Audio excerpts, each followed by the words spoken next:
It's Grapsody with Will, Phil, and Reg, trying to keep it real instead of what you usually get from these talking heads. It's Grapsody, we're here to fill the void. 3 black fans, different perspective, got to fill your voice. Coming with the podcast, talking majors, indies in between. Yeah, it's all that, and we're down with Fightful, better fall back. Coming for respect, we connect like a ball bat. No need to double check, these are all facts. You're listening to us talk raps. You're listening to us talk raps. Will, Phil, and Reg. Yeah, we're Grapsody, here to talk raps. Yeah, we're Grapsody, here to talk raps. Welcome to another edition of Grapsody. It is Saturday. It is February. Why did I want to say December? Like December, that's crazy. I know. It is February 18th, 2023. I'm Will Washington. And I'm not alone here. There's also Philip Lindsay right here. In the building. We got a lot of great wrestling this weekend. Basketball.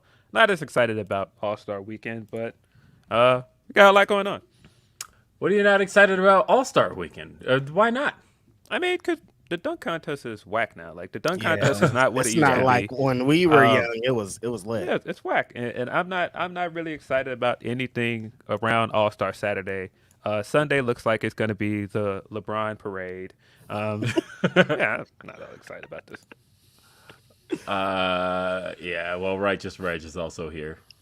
It's me, Media Man, your boy in the building, your favorite rapper, your favorite writer, your favorite podcaster. Have to start this podcast off by saying rest in peace to Dave Trugoy the Dove from De La Soul. Still not okay about it. It's just been fucking me up all week. There would be no Righteous Reg without De La Soul.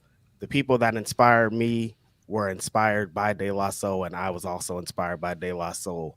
The family tree of De La Soul that's all the hip hop that I love. If there wasn't a De La Soul, then what would I listen to? I'd be into probably gangster rap because I live in California. So I still love gangster rap too. No, I would never diss gangster rap. Shout out to gangster rap. But yeah, what De La Soul did for hip hop is it can't ever be replicated. Like from here, the Native Tongues movement, stuff they did with Tribe Called Quest, everything that Stakes is High. Listen to Stakes is High about 5 times the song on repeat this morning, back to back. Everything about De La Soul just it's the reason that I'm here, honestly. So rest in peace to the God. It's crazy. Every week we have to do this shit. It sucks. Yeah, I didn't know he was sick, and it did make sense because he did not appear on the Grammys. The Grammy thing, yeah. Yeah. And so that was kind of strange, and I thought nothing of it. But that's very sad news. Of course, I saw it on the way to a Super Bowl party. Yeah, when I got there, I was telling people, I was like, you see this? And they were like, no.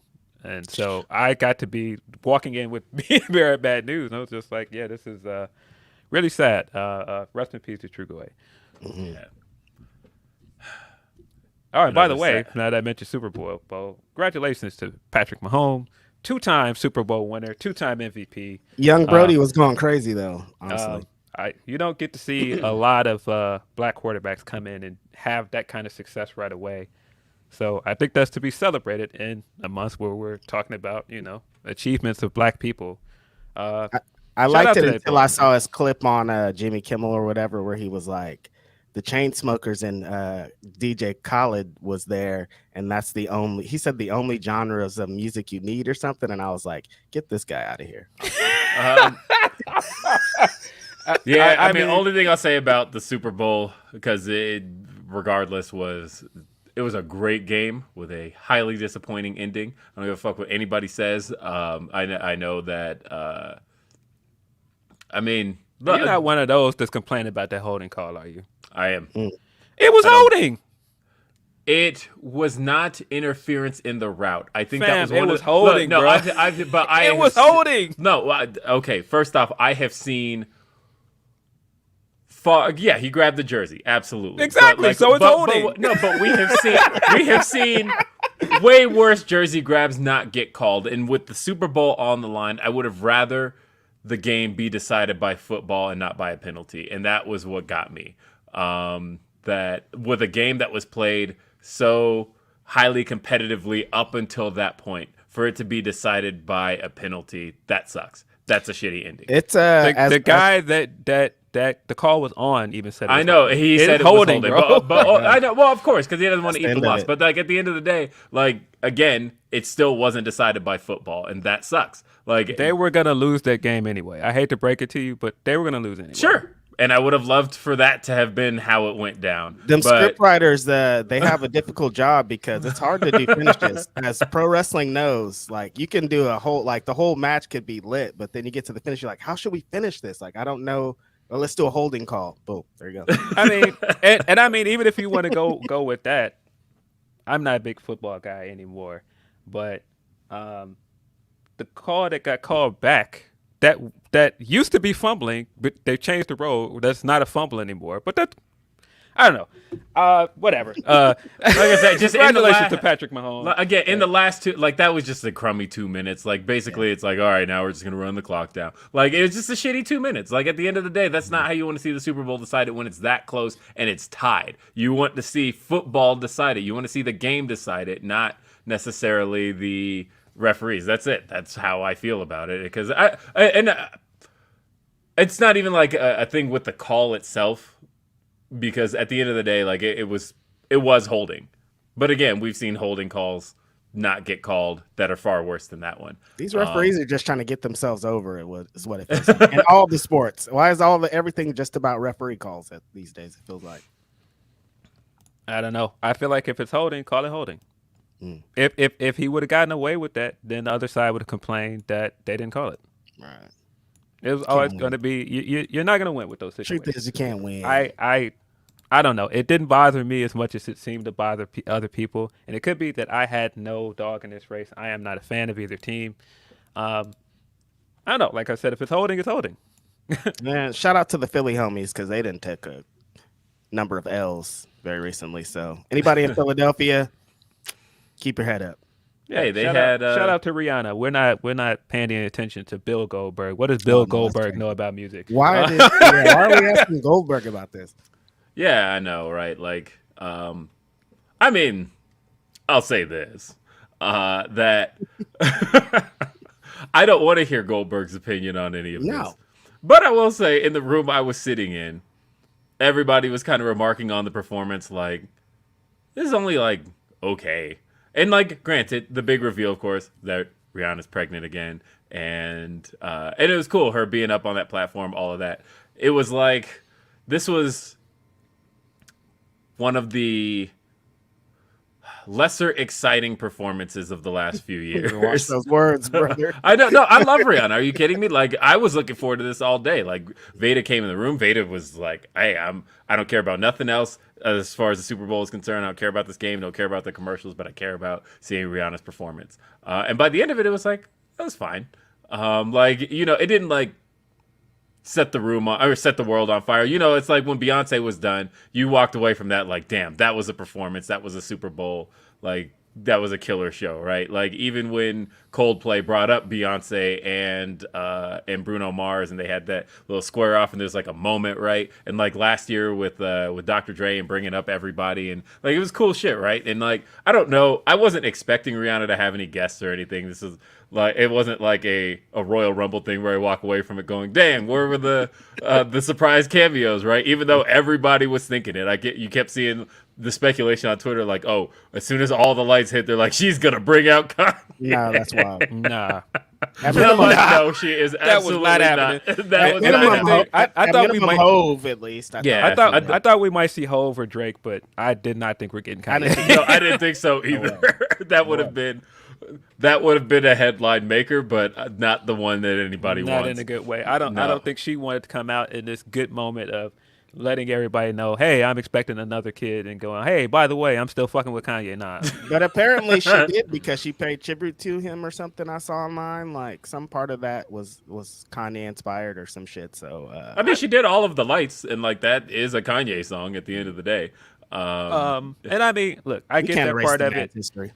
I don't think she was, and I mean, you can't deny that she's had a big part in. Well, he had a big part in her career.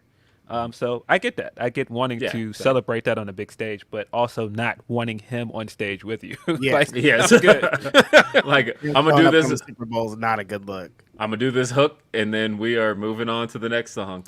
And then when she did "Run This Town," I had the same thought though of like, are we gonna see Jay-Z? Are we gonna? We are. Yeah, I said it. We are. Yeah. And then like by the end of it, I thought, okay, it was just a Rihanna performance. It's cool. It was fine.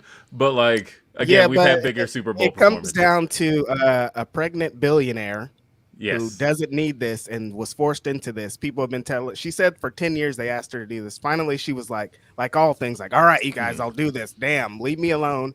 I'm tired of this. I don't want to do music. I'm a mom. I'm with ASAP. I'm not getting paid for this. Like, yeah, I'm not getting paid for this. No. She's not getting paid by the NFL. That's not to say she ain't get paid because people she keep got saying paid. that, but I read the contract or whatever, and she got paid. Well, I'm not getting minimum paid wage, by blah, blah, blah. She got NFL for this, and that's why I'm like, Yeah. yo, Yeah, it's like it's a cool thing. I was Bring just out like, Garth Brooks next year. I know what you want. Those are the people that were mad. Where's don't Garth break Brooks my at? heart. Where's his guitar at? Come on, bro. like I do think there has become this this expectation for the Super Bowl halftime show to be like a spectacle, and I think that was just kind of the piece that was missing. Like I it mean, was a two Negro artists back to back years. They need to go with the other side next year. Maybe that Hardy guy. Maybe the Hardy guy from WrestleMania. He got Oh God. No, I thought it was fine. Georgia, Florida line or some shit. I am definitely not slandering black women in Black History Month. So I had No, no she looks problem. great. She's No, beautiful. I had no She's problem proud with on the her performance, black pregnancy. women. She's beautiful. She's amazing. no problems with the performance. Again, it was good. What's It was her fine. gang called that'll come after us? There's the Beehive. The Navy. The Navy. Oh, that's right. I Yeah, we don't want the after Navy us. in our Nah, we don't want that. mentions.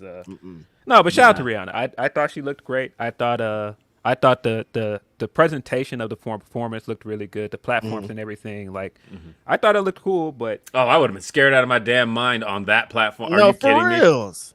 Yeah, Like but- you up there with Stang? I ain't got time for this, man. Drop me down. Lower me down. I thought it was cool, but it did feel weird when she got in the Pour It Up, and that's when I knew for sure she was pregnant. I was like, "Dang, we not throwing ass when Pour It Up comes out." I'm like, "Oh man, I guess this is where we're at."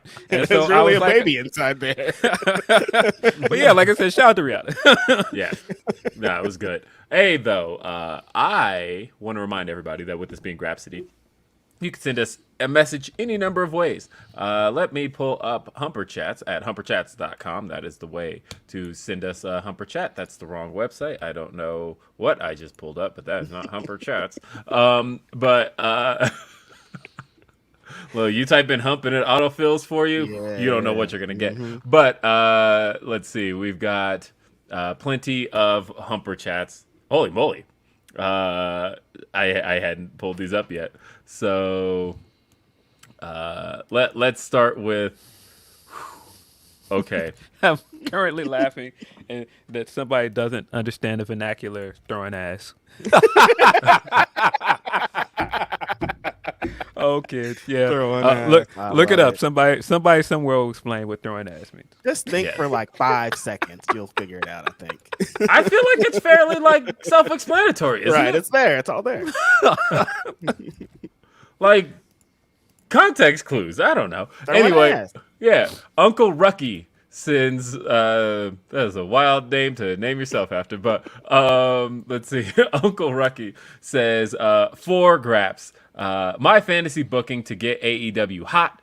Tony hire CM Punk as a storyline senior vice president, and the Elite have to negotiate their contracts with him. Ultimately leads to Punk versus Omega, with Omega's career on the line, with speculation of him going to WWE. A lot just happened there. Don't want. Just happened Do not there. want. Don't want. Absolutely not. Actually, do You like it? No, I was gonna say, do I talk about the thing that I talked about today? Yes. I had a conversation recently with somebody in AEW, actually, talking about because everybody was kind of in a panic mode after the Dynamite this week, after the rating this week. Rampage hasn't been looking good, and so basically, I was kind of posed with a question of if you wanted to see something different, like you've been following our company since day one, if you wanted to see something different, what would it be? and I said, I cited my favorite run of AEW shows and what made them good. And from memory, I'm going to go over 9 weeks of AEW television real quick. From memory, right? We'll start with January 1st, 2020. Jon Moxley faced Trent, right? And after that match was over, Sammy Guevara comes out. He plays the video of Chris Jericho on the Tron offering him the car, right? So then, and he says, next week I want an answer. The week after, so week 2, Jon Moxley is offered a spot in the Inner Circle. He accepts it at first, gets the car, and then pulls one over on the Inner Circle, drops Sammy Guevara on his head. Week 3, Sammy Guevara versus Jon Moxley. And the point I'm making here is that every single week something happened, but it left you wondering what's next. Because we had Sammy Guevara versus Jon Moxley, which was a great match, by the way, because because people think that there's only a way to like tell stories and have people interested, but you can't do it with great matches. Not true. Because again, I thought Moxley versus Guevara was a great match. Moxley wins, though. After the match is over, Jericho gouges Moxley's eye out. So now all of a sudden it's like, okay, Moxley's got this match with Pac next week. How's he going to survive this? The following week, Moxley and Pac again have a great match. Moxley wins. The week after that, it was the Inner Circle versus Private Party and Darby Allin, I want to say it was. Tell me if I'm wrong there. But I remember that match ended with him taking out Darby Allin's throat. Darby Allin, of course, had an established relationship with Jon Moxley at that point. So now what you just did was you splintered that off into 2 different feuds, because now you've got the story with Jon Moxley and Chris Jericho, but on the other side of that, you just created Sammy Guevara and Darby Allin.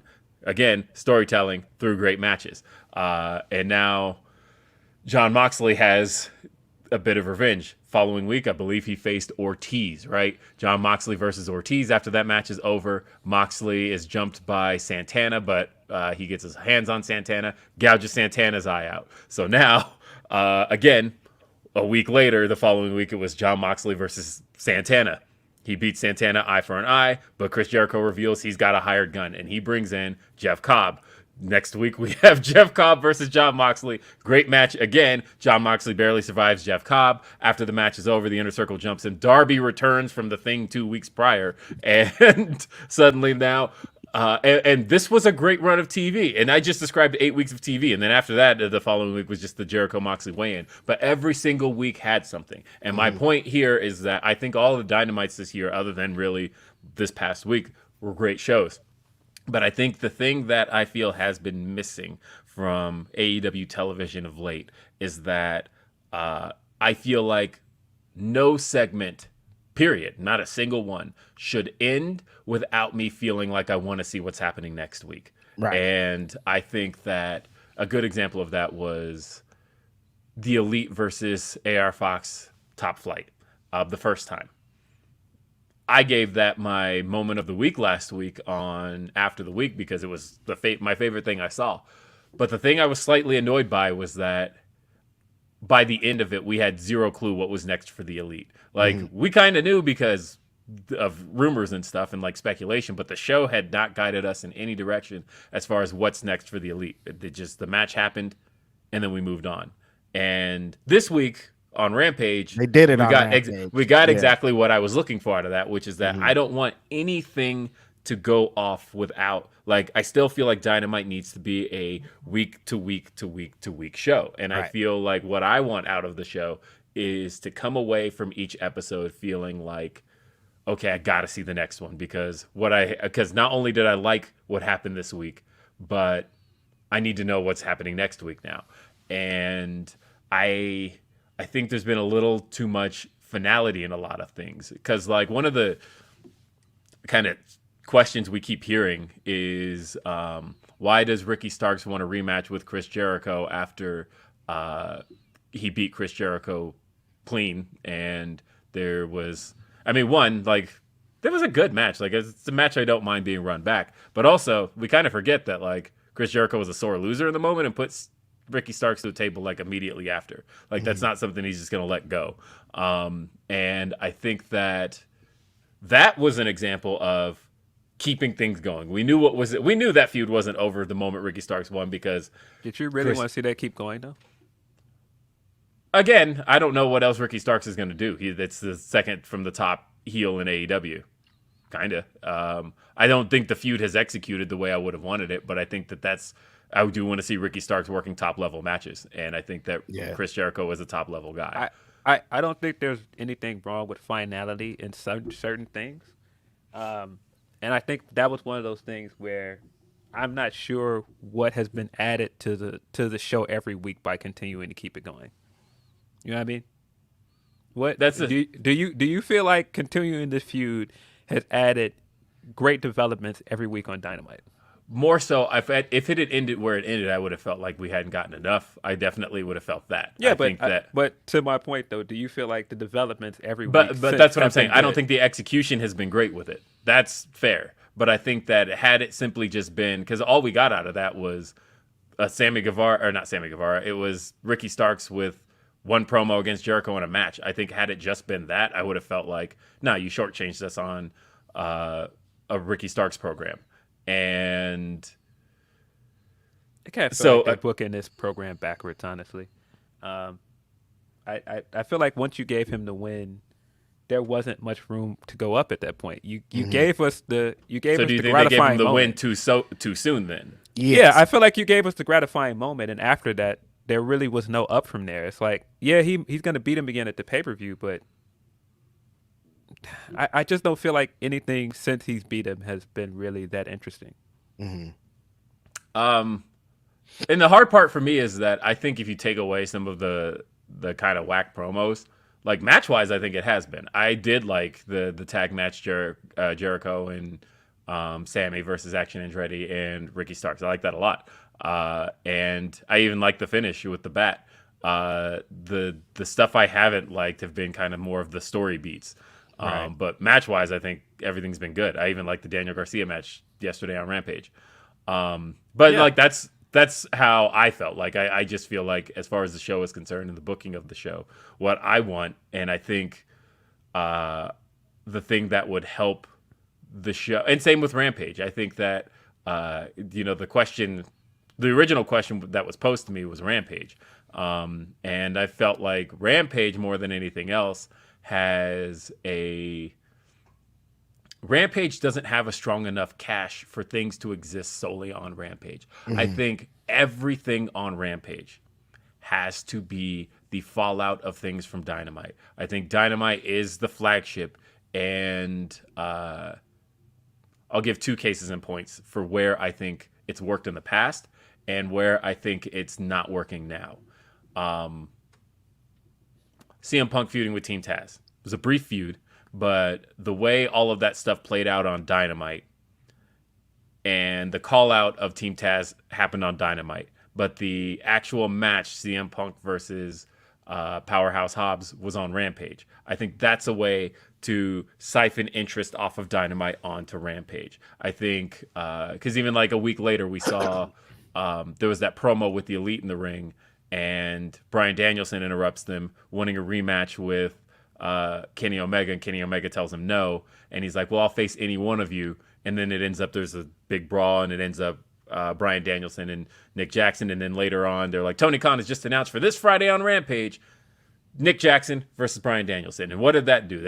That had a twofold effect. One, you gave people in the arena a reason to stick around because they saw this promo they were into, they saw this promo they were excited with, and now they've been told, oh, you're going to see the payoff for this tonight. And so they're excited. They want to stick around for that. And then on top of that, you then hooked viewers from Dynamite with a full-on segment and told them, now the segment that you were interested in that you just watched, you're now going to see the payoff for this on Rampage. I think that's how Rampage has to function. And Rampage does a little bit of that, but it's usually now in just like 30-second backstage segments of like, oh, here's the Elite real quick with some basketballs.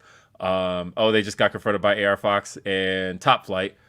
Now we're doing a match on Rampage. And it's like, you need a little more than that. It needs to be like a fleshed out segment that got people hooked over to Rampage. And I think that's Like those two to me are some pretty easy solutions that don't have to like fundamentally change the program, because I think what's on the show, I'm excited every week when I see great matches, but like that to me, I'm not in like this post-mortem mode where I'm like, okay, the show needs a whole revamp. I just think you got to hook people week to week. And I think that if you cut people off even 1 week, then I think you don't give them a reason to want to see what's next. Like, because we saw it here, because we had the MJF and Bryan Danielson story was a story that was being told weekly, strung out through the whole thing. But some people made some good points this week, I thought. The show sometimes can be legit catered to Righteous Reg's needs.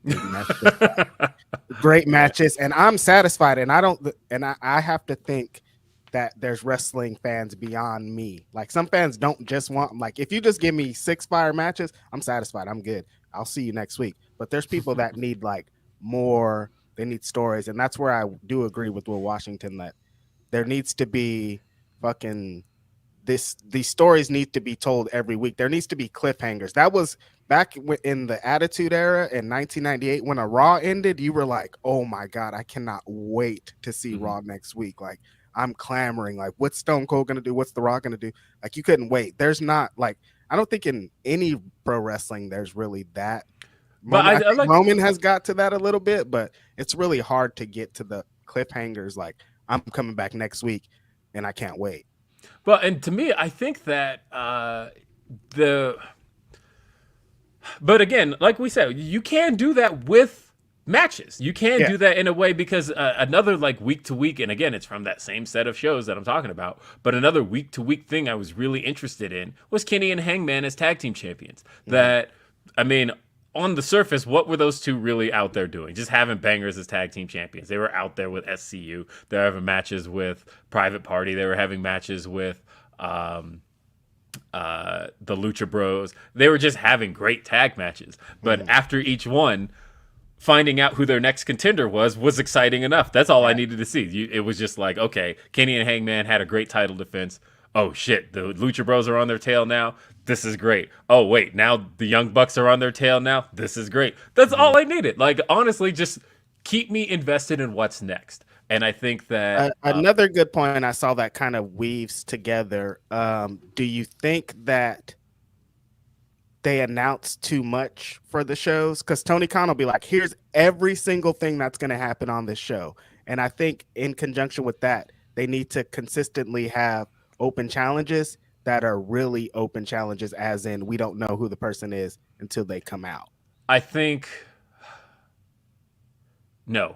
You think he's good to announce the whole, like, I think he's better off announcing everything, and I'll say why. I'm kind of stealing a point from Brian Alvarez this week, where he talked about the difference between the AEW viewer and the WWE viewer, and that because there is a core difference. And it's okay that there's a core difference. You're allowed to kind of have a preference. I'm glad there's a difference. Yeah, because there's variety in my shows. I don't want the same show on 2 different networks. So, you know, the thing that Brian talked about, he used one of Dave's points, and how Dave can kind of successfully predict, most people can, but it's one of Dave's things that he does, based on a card, how a show is going to perform. And that's because the average AEW viewer cares about the card. They care about what they're going to see, whereas you can go into a SmackDown with nothing and announce absolutely nothing. But the thing that WWE fans are very interested in is the story. What's going to happen with Roman Reigns this week? What's going to happen with the Bloodline? What's Sami Zayn going to do?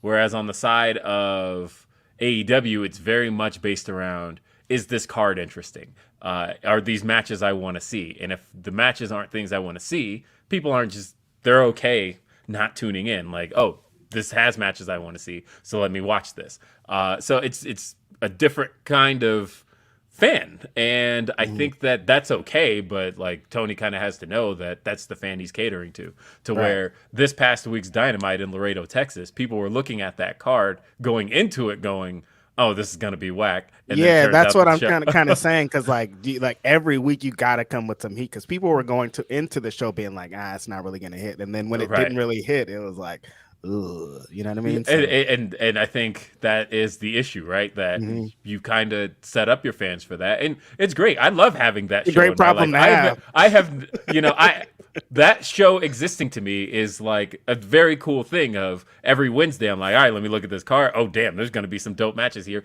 I can't wait for this card. And I think that,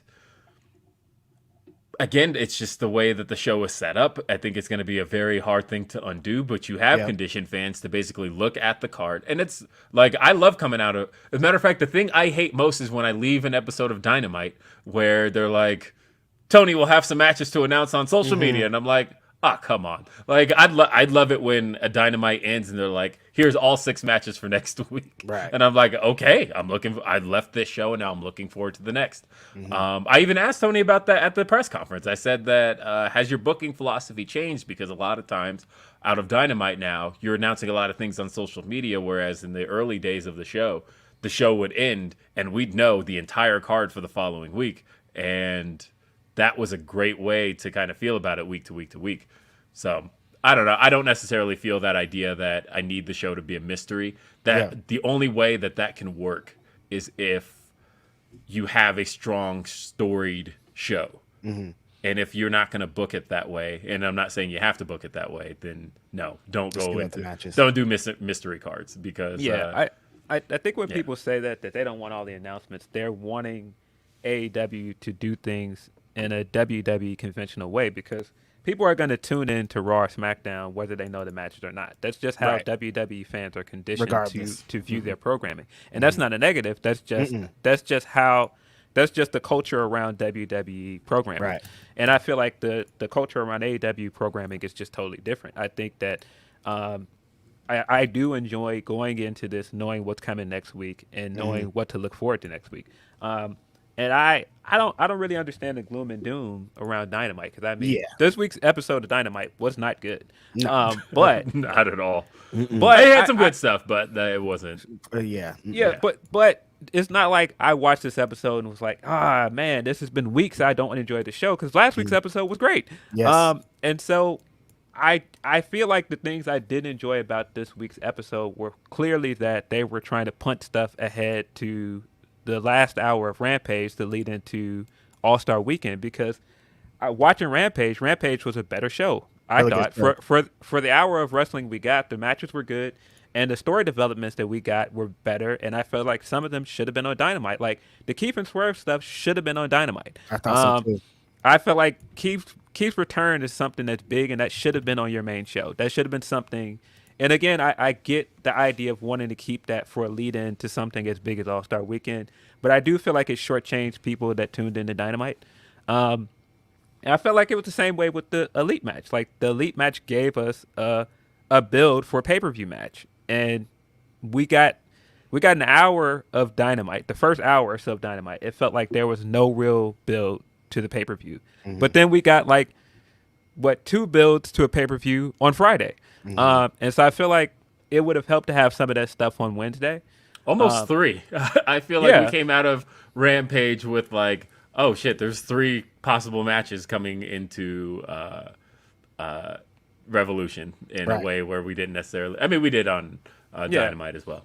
So I just feel like it was some stuff that needed to be on Dynamite, and that first hour of Dynamite this week just really dragged to me. And it just did. And that's rare. That's what's kind of crazy about it, because it's usually like, damn, it's been an hour. There's all kind of crazy shit going on. It just, that first hour of Dynamite just didn't really do anything for me. And this was the first time in a long time where I felt like the crowd wasn't even that hot for the first hour of Dynamite.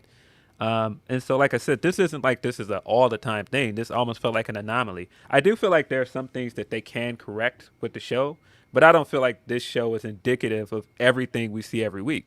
Right. Yeah, but that's how everybody's like, it's over. I can't believe it. It's over. The dream's done. Of course. Shout out Jennifer. She says, for Grapsody, much love to the gents. Thank y'all for being welcoming and amazing. Great weekend for wrestling. Let's all enjoy it. I'm excited for this weekend of wrestling. Thank you, Jennifer. Yes, it's lit today. Oh, my God. Let's see. Jason R says, "What match out of tonight's pay-per-view do you think will be the best wrestling match?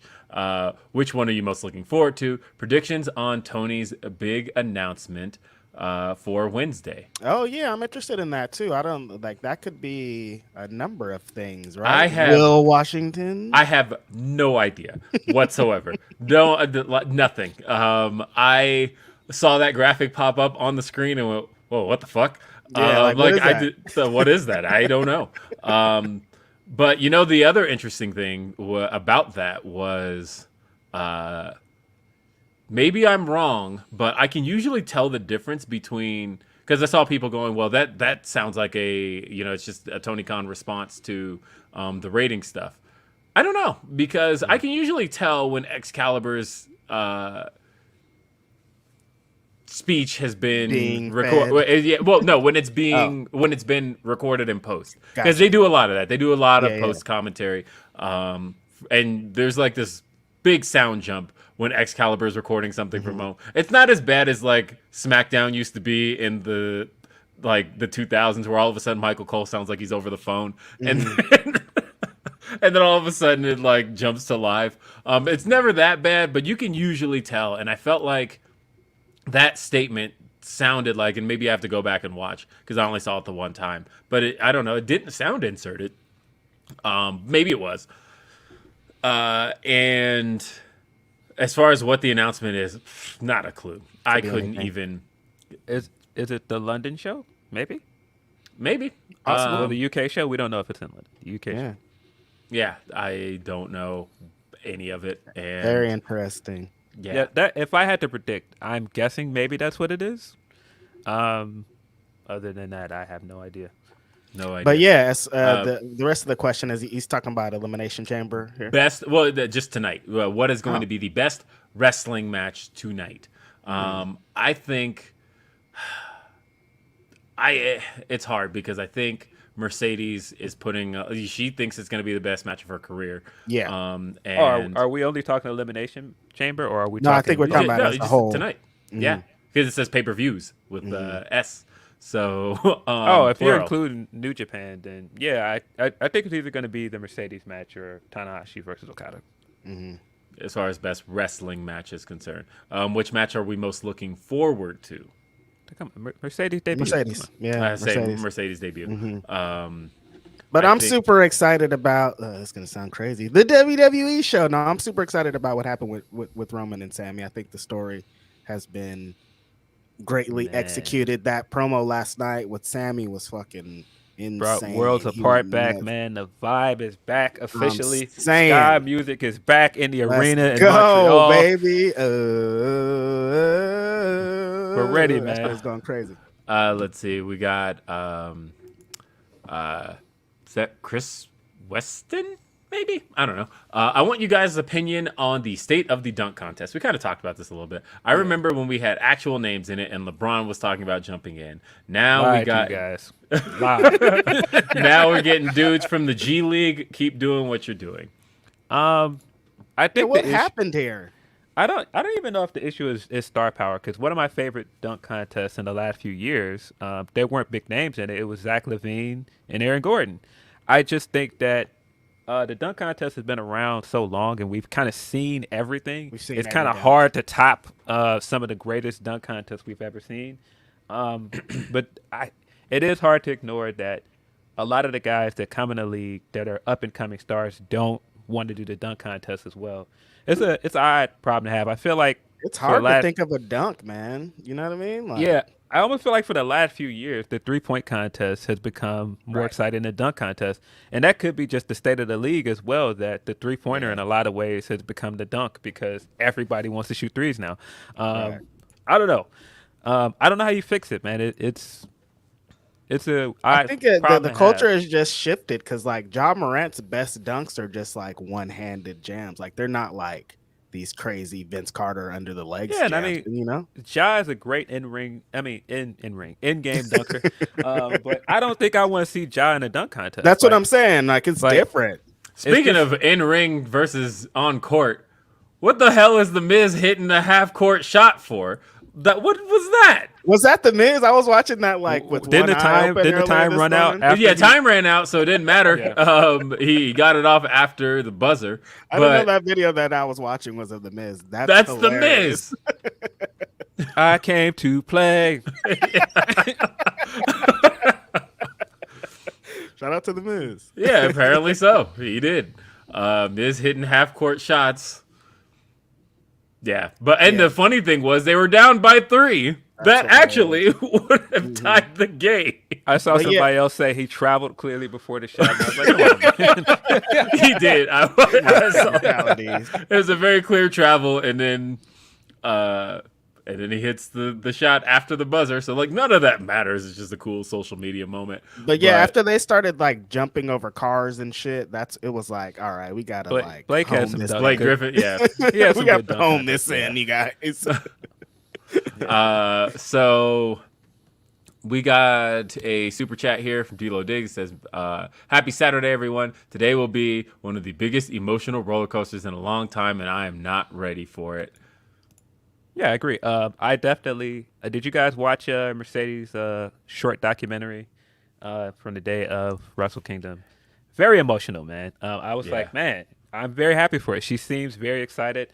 And just as a huge fan of New Japan, seeing somebody being excited to go there and not just being like, because there's a point in it where she got a message from her contact at New Japan, and they were like, "Oh no, you've wrestled it at WrestleMania. We are minor league." And then she later she was like, "I hate that they considered themselves minor league. This is New Japan." And I was like, "Fucking right, this is fucking New Japan." Cody talked about that though. You know, Cody mentioned how when it comes to the former WWE people, they will roll out the red carpet. They're like, "No, you are a big time star. We're just New Japan Pro Wrestling," and that works financially to their advantage. For the guys who do have the WWE brothers. I walked past Mercedes in the lobby of the San Jose Hyatt yesterday, and let me tell you, I went into recluse mode. I couldn't even look her in the eyes. I was like, oh my god, she's a superstar. It looks like the when Charlie Murphy described Rick James, that's exactly what she had an aura walking. I was like, whoa, this is crazy. Where did we see her? Was that after Royal Rumble when we were in the lobby? Oh yeah, in St. Louis. Yeah, but and that was after she had that Rumble moment. Yeah. Yeah, but I do think that there are some fans that think that she's too big for New Japan, and I do really love the idea that this has been her dream, and she never sees it as something like, oh, this is like small league to me. Like, no, this is my dream to wrestle here. Bro, she's been that little article, a couple of articles she's put out. She's pitching matches with Impact. Like, come on, she's trying to wrestle. Yeah, she's trying to wrestle. That sounds like a good match too. Hell yeah, I'm here for it. Mercedes versus Mickie James sounds dope. Mm-hmm. Yep. I mean, the issue, of course, is no one wants to have their champ lose. Yeah. And so that's always a tough one. And then if Mercedes wins tonight, they're really not going to want her to ever lose anywhere. So yeah. Speaking of which, though, I don't remember. I was watching Impact this week. I don't remember the Impact Women's title looking as whack as it does. What happened? They change it so often. Like, they change their belts really often. Without really any rhyme or reason. It's just kind of like, let's get a new belt. Yeah, I don't like it. It reminds me of the early AEW women's title, like that first one that was super tiny and little tiny boy. Yeah. I don't like it. Let's see. Marcus Thomas says, per Conan, only Latins can do frog splashes on TV. I mean, I've followed all of that controversy, and it was dumb. It was, so dumb. And it's even dumber in the way where they're like, well, we just worked all you marks because you guys got mad, and that's the stance they're taking now. It was a dumb comment to make, at the end of the day, because I don't get it. I don't get actively trying to be upset about something that everybody is enjoying, and Takeshita is one of those wrestlers that people are excited about. So why pick this guy to target? It's just goofy to me, and that's not a jab at Conan. But I just think that whole thing is goofy. I think saying that, oh, how dare you, making it seem like a personal threat when I see you. If I would have been in the arena and you did that, like, bro, stop. Like, cut it out, man. It's not that serious. Let's see. We got Kruger X. Says AEW is the only wrestling I watch. I've not cared about the stories in months. They need an overarching story again. The Hangman saga. Wardlow's story about his dad was the meatiest thing in a while. I mean, yeah, I actually like the stuff about Wardlow and his dad, and I wish that they would have dropped that like 5 weeks ago. A long time ago. Like, why are we just finding out about this? I think that would have been like, think about the reaction the crowd would have given Samoa Joe cutting his hair had this been something we learned end of November. So like 8 weeks ago, really. It just looked like Samoa Joe was being a hater, which was great, and it's still he's still being a hater either way. But if we would have a little bit of context to it, it would have hit a lot harder. I think it would have hit harder had we known beforehand. I think it definitely would have made his return after the Darby match hit harder. I agree. I think that the Wardlow segment was really good, but I would say story-wise, the story I'm the most invested in off of Dynamite is the MJF and Bryan stuff. I feel like Bryan has been the best thing on AEW television for the last few weeks. And I don't think it's a coincidence the week that he wasn't really on in a big way other than that promo was one of the worst episodes in a long time. I don't know. Need Bryan Danielson every week, Tony Khan. Sorry. Yeah, and I think the Hangman and Mox stuff has been good as well. But in terms of the pay-per-view coming up, I'm the most invested in Max versus Bryan. Which I think is great. You're invested in the main event. Like, that's a good thing to tell. But you got to tell other stories, too. It can't just be about the main event. A few more, and then I want to get into two very specific topics. But Albert Pont says, I know Will is looking forward to Bray versus Brock or Bobby in a Cinnamon Toast Crunch match at Mania, and that Rampage main event was fire. I liked the main event a lot. Brock versus Bray. Honestly, I think that's the bet. Like, I'm the most excited about that because you got to fight one of these guys. You can't use those shenanigans against Brock or fucking Bobby. Can you? No, honestly, what I want to see is, do you remember the moment from SummerSlam 2015 where Undertaker and Brock Brock just like sat up and like laughed at Undertaker? That's the kind of shit I want to see Brock do to like Bray Wyatt silly shit. I want to see Bray Brock just like grab one of the puppets and just rip it apart. Like, that's the kind of shit that I want to see Brock do, and I'm hoping that we get a little bit of Brock just like fuck the Firefly. They announced Firefly Funhouse next week. Like, I want to see Brock just like walk in there and just like start kicking shit over. Like, stop this. This is bullshit. You've come fight me. Like, that's I like it. I tweeted this and now I just cannot unsee it that that Uncle Howdy looks like the ghost of Dr. Lovelace from Wild Wild West. And every time I see it, like, I chuckle to myself, like, and like even when he came out during the hit row thing, I was like, nah, I've seen Wild Wild West. Dr. Lovelace doesn't like black people, so he got him roll up out of here. Hey, not for nothing on that. And those are the only black people on the show. Not for nothing on that hit row segment. As heels, that rap shit like hit a lot better. Did you guys feel that? Like, no, I agree. I was like, I didn't necessarily like Top Dollar. What was the line? Hold on. Well, we in the specific lines. No, there was I didn't think we were doing a lyrical breakdown. I just didn't like that he. I didn't like that he rhymed "Lord Above" with Canada. Like, then. Like, that was a stretch. Like, I get it. In hip hop, you can stretch like that, but Lil Wayne fucked the game up. You can do whatever you want now.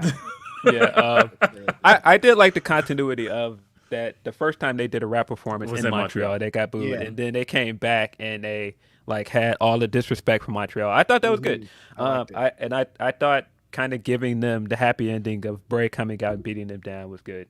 I agree. I think the main event of Rampage was really good. I hate to say it. First of all, where was Trench Montana this week? We got the story of why Trench wasn't on TV. That Keith Lee probably took him out off screen.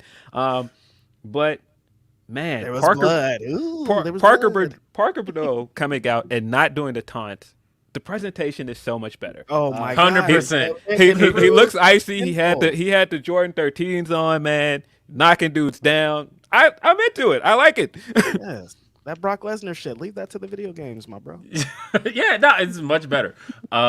So, But yeah, yeah, and bring I back did Trench like that main Montana, event. man. Trench Montana is I hilarious. think that one of the things that doesn't get talked about enough is how much,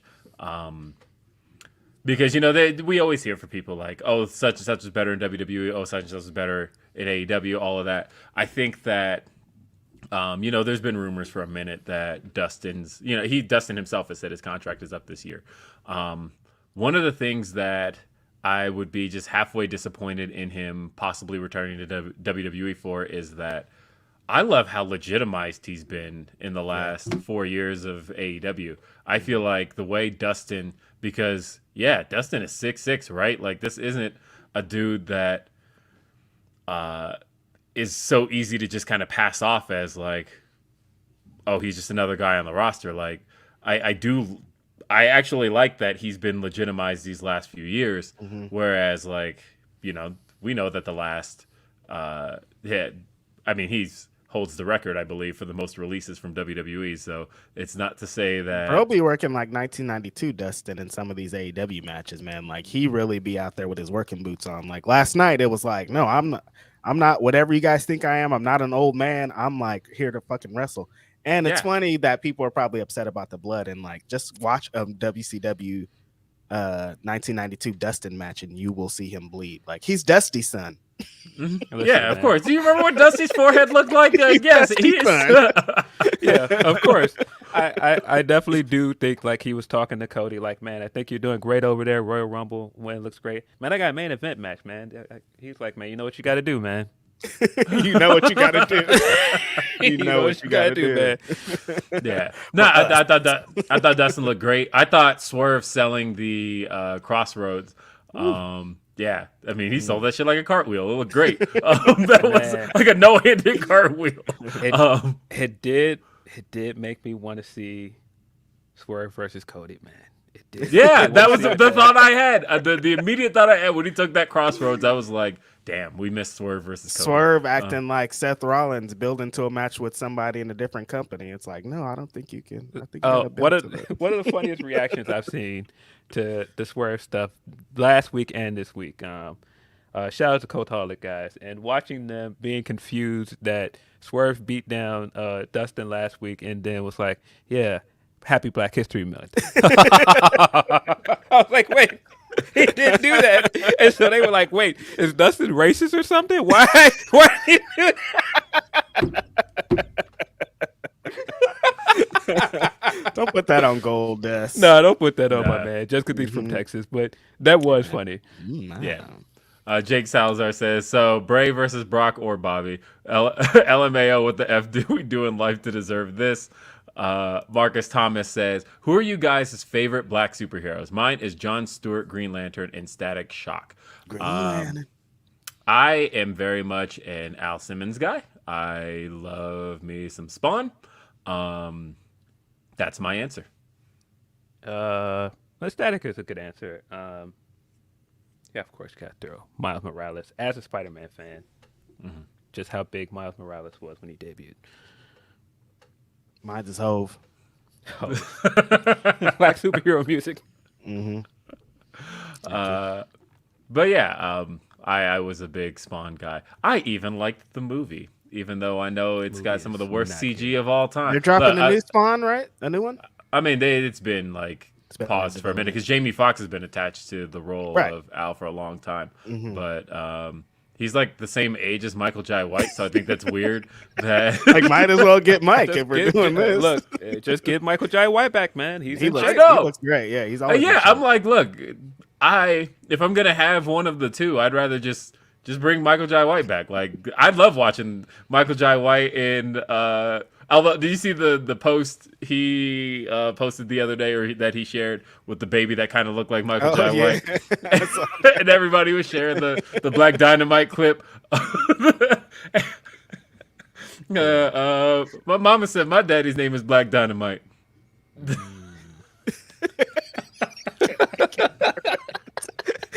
Nah. That is honestly, Black Dynamite is legit Boy, one of They the need to just make greatest, a new Black Dynamite, honestly. one of the Yeah, greatest they- movies of all man. time. I always randomly think, caught you, threw it before I came in the room.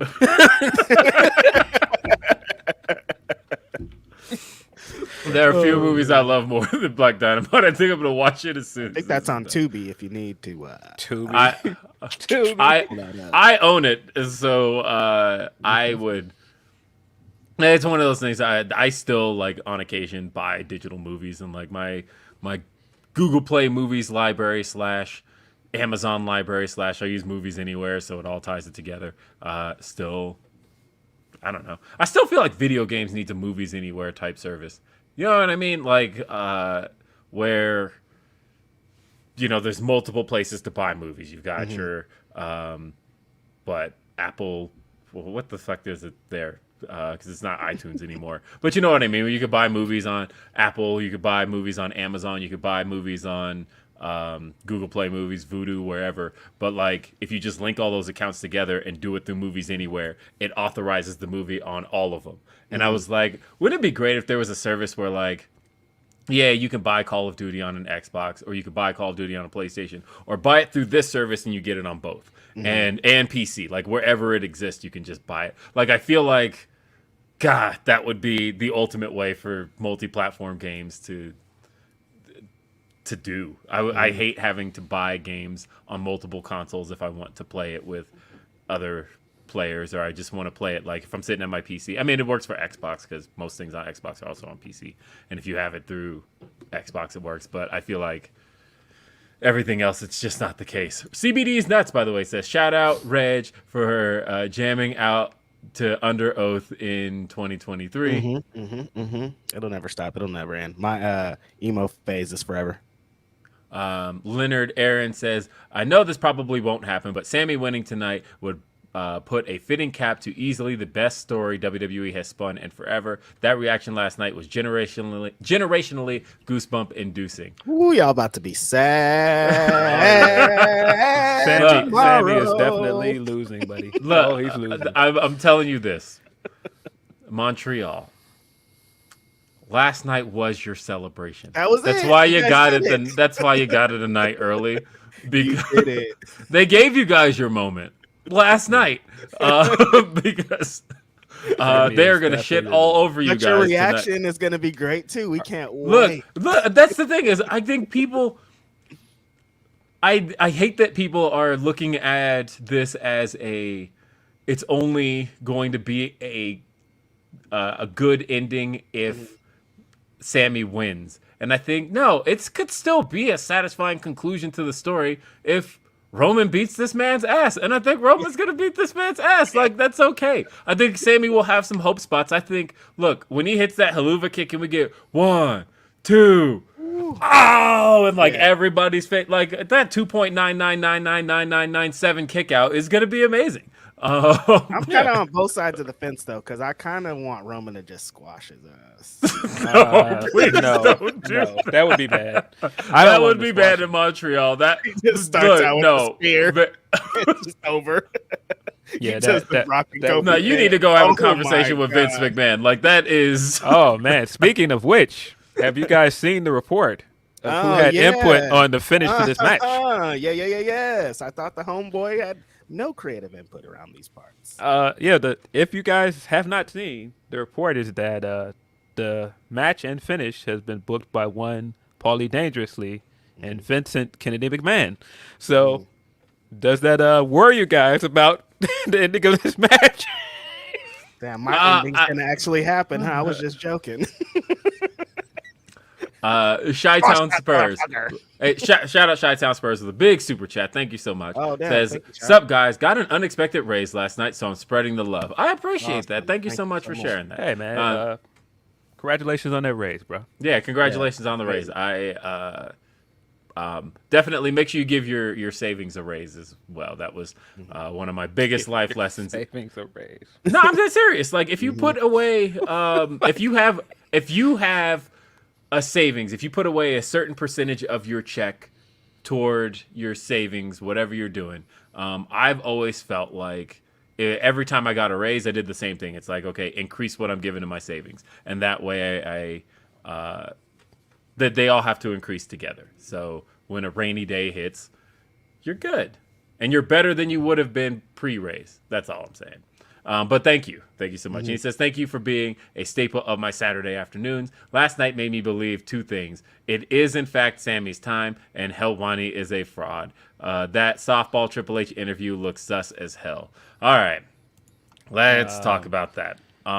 First half of that, I do want to believe in Sami, and I was very hyped for Sami last night, but he is taking this L today. This is how I know they're telling a great story, because everyone believes he's going to win. This is what I don't pro believe he's gonna wrestling is. win. No, I'm saying like that's what the people that think there's a lot of people that think he's going to win, and this is what pro wrestling is all about: disappointment.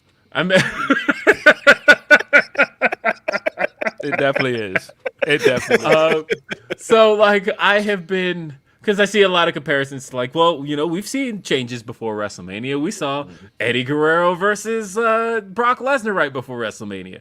Like, yeah, but also Brock had already been building up the feud with Goldberg, non-title. Like, you could see that Goldberg and Brock was already a thing. And Angle and Eddie was already a thing. And both those boys were out of here.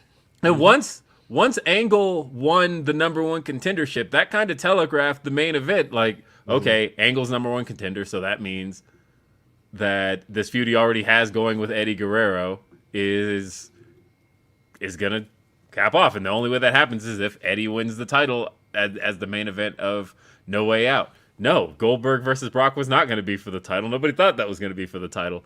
I think people thought it was going to be for the title when both of them had the titles, because they did have that stare down at Survivor Series 03 where Goldberg had a belt around his shoulder, Brock had one around his shoulder, and they stared down. They were like, okay, this is the Mania match. But and you know what was funny about that match, actually, in hindsight? People wanted to see that match because there were all these weird comparisons in 2002 to Goldberg and Brock, where every time Brock did anything, people chanted Goldberg at him because they're like, oh, he's undefeated. But like, those two don't wrestle anything alike. Those two don't look anything alike. They don't move anywhere alike. And by the time the match happened, they couldn't have been more different of wrestlers. And like today now, those two are not anything alike. Like, even without the circumstances of them both leaving, that match wasn't ever going to hit. Like, even if the fans were into it, it just, their styles they don't work well together. Yeah. I mean, the match at WrestleMania 33 was better, but that was pretty good. But the reason for that was because Vince had discovered the spam match where it's they didn't have the spam what if we match just, in 20. Yeah. Or 33, like, look, let's just, it's in, it's SmackDown Here Comes the Pain. Remember when you could like start your match out, like just fill up all the S's, so you give them finishers at the start of the match. I'm glad they got off of that. That Brock Lesnar 7 F5s matches and Drew McIntyre with 3. What do you mean? We're gonna get the spam match with Brock versus Bray. We're gonna get Brock versus Bray brought to you by Spam. Look, no, when Bray hit, I don't know how I'm going to feel the moment that Bray gets hit with an F5 and then, like, immediately does the, like, crab walk. Oh, no, please. Come on, man. It's coming, man. Damn it. You know that's exactly how that's going to go. All right, but so let's talk Tony Khan and Ariel Helwani. So last night, why does he do this? I know. It's like so many times Grapsody episodes are dictated by something that was tweeted. Tony, man. Tony. First of all, tweeting that and hashtagging it AEW Rampage. I was like, yo, this dude is wild, man.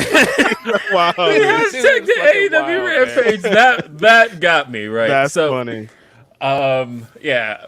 So the way the night went, of course, was that during SmackDown, renowned MMA journalist Ariel Helwani appeared on SmackDown. And I think most of his critics had the same thought. As a matter of fact, I was texting with Denise. I was like, there are two types of people. And because there's those who were congratulating him, and then like Bix was immediately like, Bix was on Bix was neck, on it, boy. Bix was a pig in shit last night, buddy. He was rolling around in filth, boy, and he was loving it, buddy. Oh my god, he had the time of his life last night. Yeah, no, he's from 2010, bro. Is trying to get in this shit. He was bro. He loved every second of it. So okay. Tony then responded, like Bix had already like thrown out the word fraud. He gave out the what a fucking fraud, right? And before I could even say a word about that, I get a DM from Reg. And it just had the Tony Khan tweet in it, and it had only been like 60 seconds. You got to that quick, and you shared it in our group chat quick. I'm like, ain't he at the New Japan press conference? That was the press conference. That's what's crazy about it, is the press conference was like 1 minute from starting, and I'm like looking at my phone, I'm like, oh shit. And JJ was sitting next to me too. JJ was there taking pictures. I'm like, did you see this? And we just busted. Hey, shout out to JJ. Out yeah, shout out to JJ. Took some really dope pictures, always does. And we just both busted out laughing, just like this. Tony Khan is nuts, man.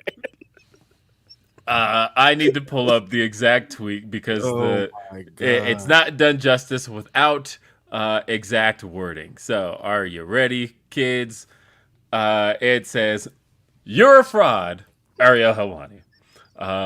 There we go. We've got it right there. He says, "You're as legitimate of a reporter as," and he adds Tony Schiavone. Well, I don't know why Tony Schiavone caught a stray in this. Like, well, because caught a stray. I think that was a little bit more of a because I think that was a little bit more of like kind of playing with Tony Schiavone, because like Tony Schiavone would be the first to admit that I'm not a reporter, I just play one on TV. Gotcha. Like that's essentially what he's trying to say, is that you're not a reporter, you just play one. Yeah, I think what he's essentially saying, because I saw some people saying the same thing, like why are you trashing Schiavone? I don't think he's trashing Schiavone. He's saying, no, you're part of their production, just like Tony Schiavone is a part of our production. Gotcha. So he really is cooking his ass. Double tip. And that's.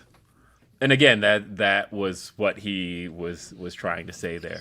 Now, you're as legitimate as Tony Schiavone is. He was bad, bro. You think he was standing up when he tweeted that? You think he was standing up? Hey, man. So, I see this two ways. One, like when you see what Ariel Helwani's been tweeting about things, like that man's living his dream, right? He's a lifelong WWE fan. He is a fan, and he has, I don't think, made any bones about that.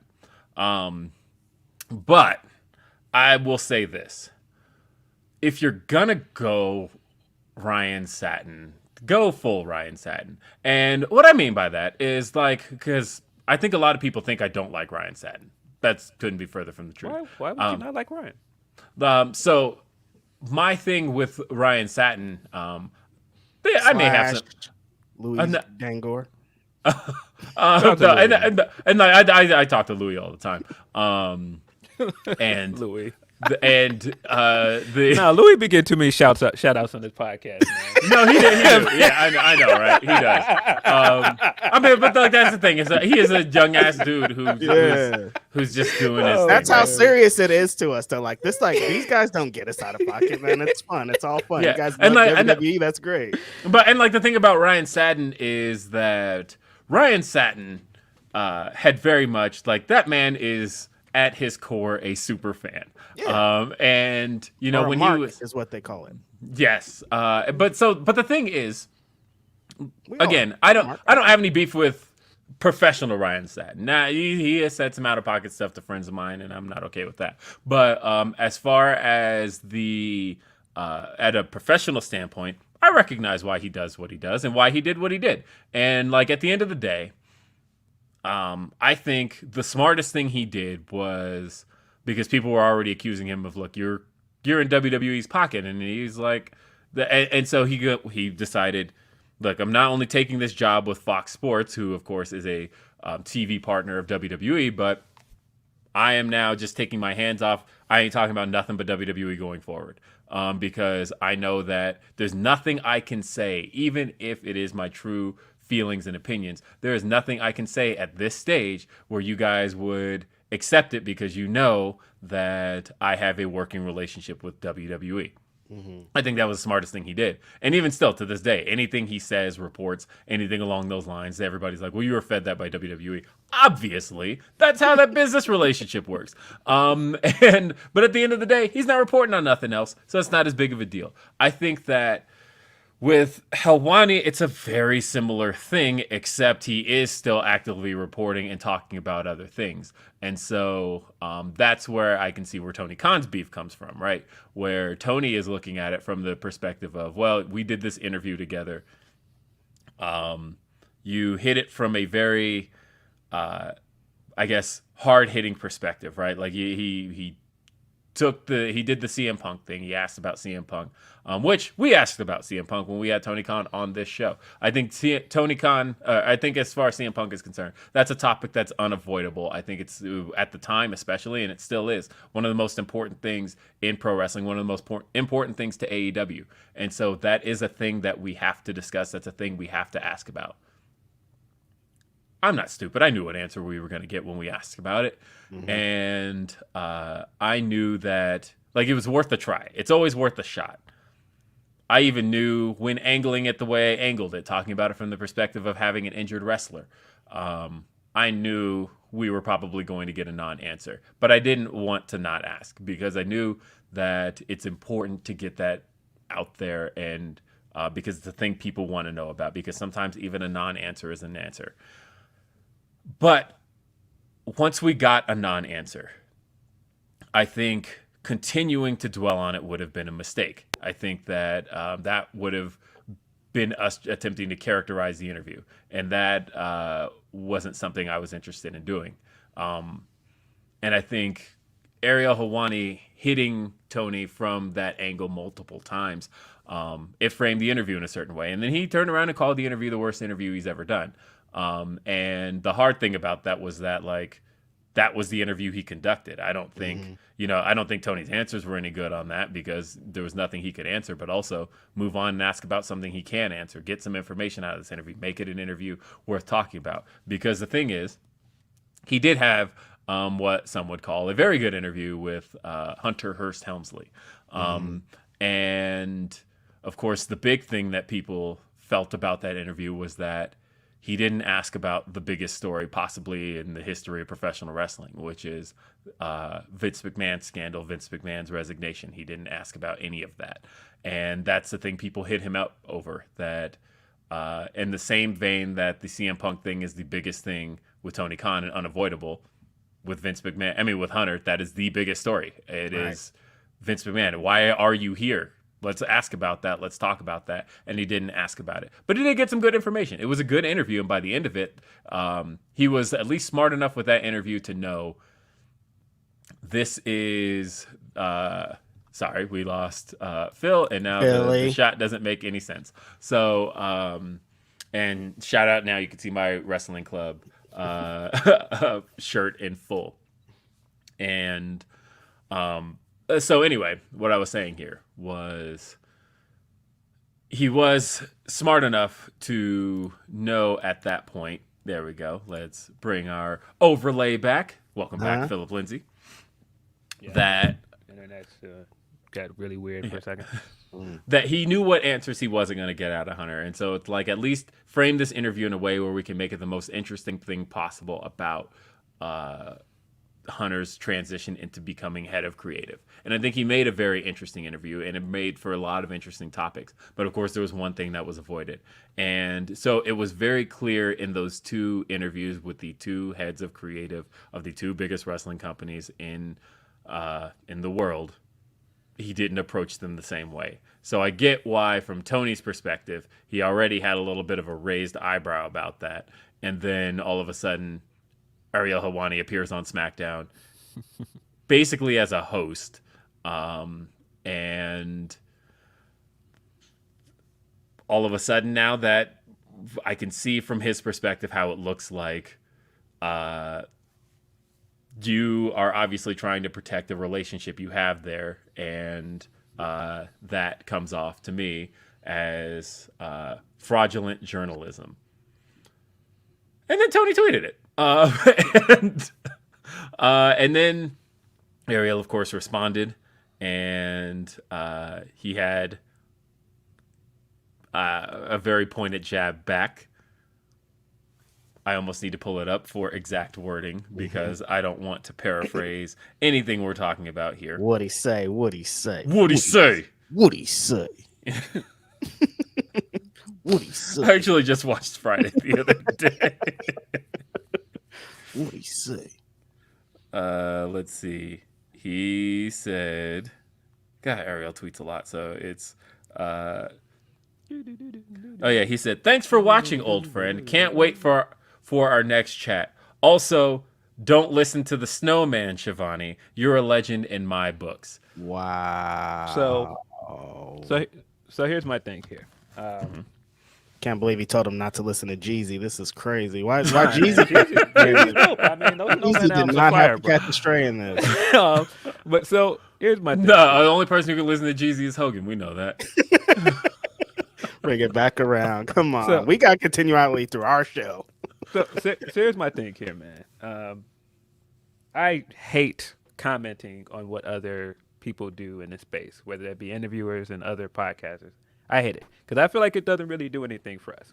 I think Ariel's a great interviewer. I think he's very good at his job.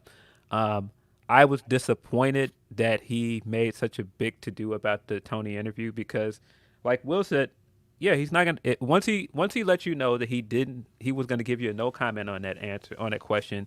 Move on with your interview. He's too good of an interviewer to act like he doesn't understand that.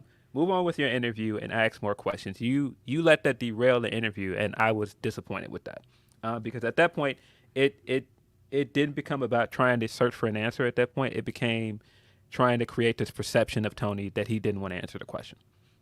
And that's whatever. It's your interview. If that's what you want to do with your interview, it's your interview. This whole thing with Tony, I think it's silly like most things with Twitter. Twitter incentivizes arguing people. That's what it does. And it does this thing with people where people will sit on something where somebody may have done something to you. Let's just say, for example, somebody sniped it at Will and Will did not respond to it. But Will never forgot that, right? So I'm going to hold on to this and pray that you do something stupid months from now so I can come back and snipe on you too. Because that's what Twitter culture does. Twitter culture incentivizes doing things like this, where it's like, hey, I'm going to pray for you to have a bad moment so I can get this gotcha moment off on you. Like, hey, remember when you did this to me? Aha, I got you now. And I mean, if you look at the big stuff, it's a prime example of that. And that's not a knock at Biggs, but again, that's how people behave on Twitter. I hate it. It's dumb. It's dumb. And so that's how this all looked. Like, I get Tony's frustration with him, but who cares, man? Who cares? Like, and Helwani is the same way, responding with that response. And I saw people laughed at it because, again, it's internet. But Tony making a comment about how you do your job and you making a personal jab at him about with that snowman thing. I didn't like that. That doesn't make you look good. And like I said, if you think that this Tony thing made Tony look bad in response to you, I feel like that didn't make Ariel look good either. I don't think anybody really looked good in this, honestly. Yeah, it's a social media beef. But yeah, it ended up somehow within 5 minutes, it became the biggest story happening in pretty much at least the second biggest story in wrestling right now. And I saw somebody say that, oh, Tony proves that he's watching SmackDown. Guys, everybody's watching everything. Yeah. If I told you I knew for a fact that one of the top stars in WWE was watching Rampage, it's not a big deal. Like, and I do know that, by the way, but that's not a big deal. People watch stuff and people draw inspiration from stuff, and you'd be surprised, but wrestlers actually give each other feedback from other companies and talk to each other about how things went. Yeah. Yeah, but again, like I said, I just think this was all silly. I saw somebody in our chat say they don't know what snowman meant. Yes, you do. I mean, Yeah, maybe you don't. Maybe you don't. Maybe you don't. Actually, Maybe you don't. Yeah. Good. maybe you don't. Hopefully you don't. Um, yeah, I mean, I'll say that I don't think that is a responsible comment for, like, if the point being thrown at you is that you're an illegitimate journalist or an illegitimate reporter, and your response is something that's veiled in a fairly heavy accusation, I think that's irresponsible. Yeah. And I I agree. probably would have avoided that. Yeah, but that's why I'm like, I would have avoided the whole thing. Both I would sides. have, Yeah. I would have laughed off what Tony said and moved on. I wouldn't have responded in that way. And I do get people that are very anti-Ariel feeling like he started all of this, because when you do come out and antagonize an entire fan base and call them freakazoids, and you come out and you call it the worst interview you've ever done, but then at the same time you're complimenting Triple H, you're complimenting Nick Khan, and then you're showing up on SmackDown. And I thought the voiceover thing he did for Elimination Chamber was great, by the way. I think that was really cool. But again, like I said, when you present the perception that you're willing to play ball over there, but at the same time, like I said, you're making this into a negative with that interview, and then, like I said, you're antagonizing a whole fan base, then yeah, people are going to look for gotcha moments on you. And again, not to say that that's right, but that's what Twitter does. Like, you're bringing this kind of on yourself when you antagonize people. Yeah, I think that's the issue. Again, I feel like go full Ryan Satin. Like, if you're going to do. Don't. And what I mean by that, though, is like.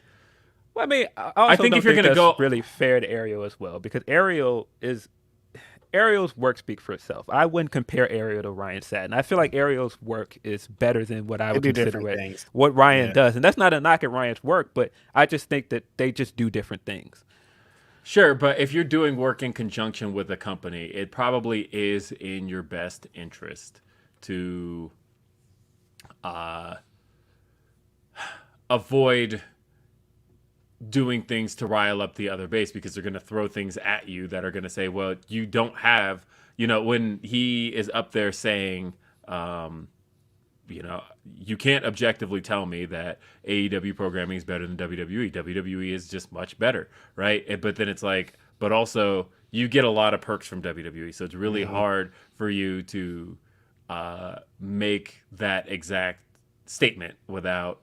Because look, I get it, and I don't compare my career to Ariel Helwani's in any way, shape, or form. I don't think I'm doing so, because we are on way different planes. I recognize that, but I know that for myself, last year, I did get a lot of AEW perks. Right, I was on an AEW album, and they let me perform at a show alongside Righteous Reg here. Right, like so. I know that we got to be in this. How we getting this? because I recognize that People think we're Ariel. no, so I not so much. That. I don't think anybody thinks we're Ariel. No, but I recognize that. Look, we've got songs in the AEW game. Both of us do, and so obviously when we say yes, Fight Forever, coming soon to a console near you, but. I know, and that's why I don't ever. That's why when people are, I saw somebody comment on my stuff last week, and I didn't say anything. When they're like, "How can you call yourself an unbiased journalist when you're not watching Monday Night Raw?" Because I posted about the Nuggets game, and they're like, "Well, you're not watching Raw right now. How can you be an unbiased journalist?" And I was like, you know what? Neither of those are things I've ever called myself. I don't recall ever saying unbiased, and I never recall saying journalist. See what my point is about Twitter? Why do you care that this man is watching the Denver Nuggets game? Right. Why are you trying to get this gotcha moment off of him? You're not watching Raw, though. You can't really care about wrestling. Why do you care? And whoever said we had to be unbiased, that's the part that I get. Like, I didn't sign a contract with Sean Ross Sapp that's like, you have to be pro, blah, blah. I don't have to do shit. man, I can listen, come on man. here and bash that show every Look, at the week end if of the- I want to. Again, but at the same time, that's a very intentional thing. I am not telling anybody that I am an unbiased journalist. I am not. I am a commentator on pro wrestling, and I guess in some ways media personality. I don't know what that actually means, but no, I have never claimed to be an unbiased journalist because at the end of the day, look, I have a family member that works in one company who used to work in the other company, by the way, for all the people that continually throw that shit at me. But, and it, and so I feel like it's best to just like call it like I see it. Like at the end of the day, I think I would never expect to get an unbiased opinion out of Peter Rosenberg. Because I know that Peter Rosenberg has a working relationship with WWE. He's very happy in that working relationship because it's a dream come true for him, and that's. Oh, I thought you meant about rap because I know he thought Kendrick was number 2 on. I know he agreed with that. I've seen his takes on Kendrick. I just meant from a pro wrestling standpoint, but I think that you have to take what comes with that then, because I know that this. I spend a lot of my day talking about pro wrestling these days, and I've been tweeting a lot about WWE as of late, and most of it positive. But the one negative tweet I have in any way is going. You know what it generates every single time. I had all of this. You know what time it is, buddy. I started tweeting about Raw, right, and I had. All of this positive stuff to say. I was actually avoiding any negative takes on the show, even though there was stuff I didn't like. But then there was one I just couldn't avoid, and all I put in the tweet was Ali ... And the comments were like, well, what about Miro? You don't seem to have anything to say about Miro. And I'm like, Miro ain't on the show. I don't have to say anything about Miro. This is what I just described. I can't say anything positive or negative. About the fucking company. And the thing that separates me from Peter Rosenberg and Ariel Helwani and Will Washington and Phil Lindsay and all you motherfuckers is I watch 100 million different wrestling companies. It's just not 2 wrestling companies in the world for me. There's not. They think if I diss WWE that I'm pro AEW. Couldn't be more wrong. Most of the time that I'm dissing WWE, I'm comparing them to themselves. I'm comparing them to what they've taught me, to what they've conditioned me to what they've done. Beyond that, though, that doesn't even matter anymore. We're fucking watching the shows. We talk about them every week. I tweet. That's what I was saying the other day. If I was a AEW shill, I'd be the worst shill in the world because I tweet about WWE way more often than I tweet about AEW. And even if it's negative tweets, I'm still getting people to I'm still talking about the show, getting people to watch it. But see, again, this is why I just think Twitter is nonsense at the moment. I feel like well, it's dead. Like I feel like it's gotten worse. Thing. Like we're out of here. And like what if that two authorized the two-factor authentication? Yeah, it's over. Yeah, so I feel. By the way, I was gonna say kind of on the topic of Twitter because I saw people saying, somebody who's the top guy of the second biggest wrestling company shouldn't be tweeting all this stuff. That's not a good look. And I thought, do you know who owns Twitter? Mm-hmm. Like the richest man in the world. Not a good look. He be tweeting some weird stuff, bro. He be tweeting the worst shit. Like he be tweeting real weird stuff. Like if that's the standard for rich people. And I'm talking about what the things that billionaires do. Let's talk about what the other billionaire has done. Let's talk about it. But that's what kind of led to all this to begin with. It's like, all right, bro. That's what I'm saying. I just think Twitter it's over. I just feel like Twitter is now this thing where everybody tries to get gotcha moments off. People just lurk around and pray for somebody's downfall. And it doesn't even have to be somebody's downfall. It could just be what they think is somebody's downfall. Oh, man, you're on SmackDown. It's over for you now. Like, you can never call yourself a hard-hitting journalist again. It's like, it just ain't that serious, man. Like, I just think people got to relax. Put your phone down, man. Like, stop feeling like you got to catch people in the moment to go, oh, I got you. This shit don't matter. It doesn't matter. It's wrestling. I can't help but wonder, by the way, what Twitter is going to look like once, because it's not implemented yet, right? But they did say that they're going to start charging businesses $1,000 a month for Twitter for Business. Pardon? And then $50 per employee, I believe, was the cost. It's over. I know that as a business, I would fucking pay that. No way. That's a fairly insane cost for something that to a business used to be free. But again, Twitter is operating more and more and more as a business and less as a protocol. As Jack Dorsey was talking about, Twitter needs to move toward, and that's what he wants to do with Blue Sky Socials, make it more of a protocol than a business. But Elon Musk sees it the other way of, no, we're going to make money off of just charging everybody who uses it, and at some point, everybody's going to end up paying Twitter. Not me. Won't be you see what my position on Twitter. I ain't paying for that. I'll take them 20 tweets a day or whatever. Trying shit. I'll go for it. No, I'm good, Cool. bro. Yeah. So I'm we good. got. Give me 5. We got a number of super chats. Corey says TK versus Ariel on Power Slap. Nobody wants to see that, bro. Nobody wants to see that, man. As a matter of fact, hold on. This actually kind of blew up the super chat. So we got a lot of them. Go ahead while I. The only conclusion that this needs to come to, because I know somebody can make this happen. Rick Ross has been on AEW television. Somebody in that company knows Jeezy. Jeezy needs to make a cameo standing next to Tony Khan at some point. Yes, that is the only conclusion to Tony the snowman Khan joke that needs to happen. We need that to happen, man. Get Jeezy on AEW programming. Bear Hudson says, my opinion on TK is that he has a habit of letting personal comments affect him. He blasts Big Swole with no apology. It makes him childish.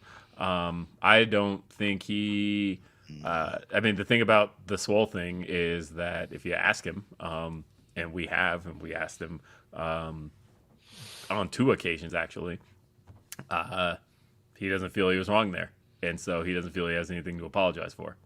Well, the Swole thing is different. I'll say that because that was an employee of his. Yeah. I think because she was an employee. I think also the fact that she didn't say anything disrespectful about him. She didn't do anything to antagonize him. She just criticized the state of the company, whether he agreed with that or they agreed with them or that or not. She didn't really do anything to cause for him to do that. The Ariel thing is kind of different because he outright was just like, this is one of the worst interviews I've ever done and all this other stuff. So it's a little bit different. Yeah. Let's see. Carlos Candido says, I might be the minority, but I feel TK is so childish with his comments. I've had issue with TK comments since he blasted Swole years ago. That was only a year ago. People did not like this Swole thing. I get what you mean that he doesn't think that he was wrong. I do feel like he lost some goodwill with that. And I think that he never really came back out and, even if you don't want to say apologize, I don't feel like he handled it well. I don't feel like he came back and gave anybody a satisfying answer to that. I just hope that everyone that's still so locked into this Big Swole shit supports Big Swole outside of the company. What's the last Big Swole match you've seen? What's the last time you've supported Big Swole? Because that's more important than us trying to harp on this fucking Tony Khan shit. It's over. We're not going back to it. Just support Big Swole from here on out. Because why do we have to keep bringing it up? Who cares? It's over, dude. I think people bring it up because I do think that it damaged his perception with some people. And I think that's why some people are bringing it up in the sense that they have looked at him differently since then. You don't have to like this guy. Yeah. He's he's a millionaire. He's a billionaire. Like, you're not supposed to like these guys. Who cares? Man? Just like, you can, if not liking him means you don't want to support his company, that's the stance you can take. But that's wild. Just like support the wrestlers, like we always says. Yeah, it's a fucking billionaire. He's wild. He shouldn't be tweeting probably, but that's what billionaires do. Yeah, I agree. But I also agree that if you guys care this much about Swole, you do need to support her outside the company. That's all I'm saying. And there should be a demand for her to wrestle other places. That's really the thing to help Swole. I do, like I said, I am still disappointed with how he handled that situation, but trying to continue to retread is not gonna. Because the issue it's never about Swole. It's about Tony Khan. It's not like we need Swole for this. It's just like, why did Tony Khan do this? But and that's where the issues have got conflated for me. But see, that's why I said that he never really gave a satisfactory answer to the situation. And I like I said, whether that be apology or anything, I feel like he handled it poorly, and it was never a thing where we got a satisfying conclusion to He that. definitely handled it poorly. G Bro says Booker T, Sam Roberts, Ariel Helwani. Putting him in the same vein with Booker and Sam, though. Yikes. I mean, it is kind of along those same lines. Yeah, but see, Booker, again, that's why I'm like, what Ariel does, Ariel is a legitimate like interviewer, and he is a legitimate like media guy. Like Booker is a wrestler with a podcast. Like like straight up, that's what he is. Like I mean, like I don't know of anything else Sam does other than the WWE stuff in the wrestling space. So I don't know if I put Ariel in the same category. That's kind of yikes. He's there now. He's a shill. He's on the show. He signed a contract. He probably gonna be on the show tonight too. He probably is Something gonna be to on the show upset tonight. about. Like it's really cool. Like that's great. Like he's a super fan. This is a great moment for him. He shouldn't let anybody try to get him down. He's still gonna be the top MMA journalist. He's still gonna be all these things outside of this. So Yeah, look, I would have taken all of this in stride and made it into a joke, honestly. right. But again, I understand that Twitter. It's hard when people be attacking you, man. If I had a big platform, I'd probably come out and be like, "Fuck y'all niggas too." It is, and that's why, like I said, I believe me, I understand this about Twitter, and that's why, if you noticed, I keep pulling back from it because it does incentivize this tit for tat with people. Mm-hmm. Well, let's read the next one. Man with Beard says, let's not forget the unapproved MJF interview with Helwani was part of what led to the contract standoff. We did get that quote from Tony this week of MJF is hard to work with. That was interesting. Hard to work with. Alex Ramirez says Helwani is a Helweenie. Look, man. Look, Again, none of this is personal towards him, man. I don't call the guy names or anything. No way. Ryan Bit 666 says Grapsody Tony Khan tweet supported since 2022. I mean, technically that tweet happened in 2021, December 31st, but because I was up late as hell. I looked tired as hell on that episode. Jake Salazar said Tony out here acting like Trump on Twitter, and I absolutely love it. I don't know if that's the take you want to. I don't know if you want that out there, Jake. Might want to. You can always retract that. Mm-hmm. I just saw the quote that said, "Will is such a dad. Savings? Nah, we balling out."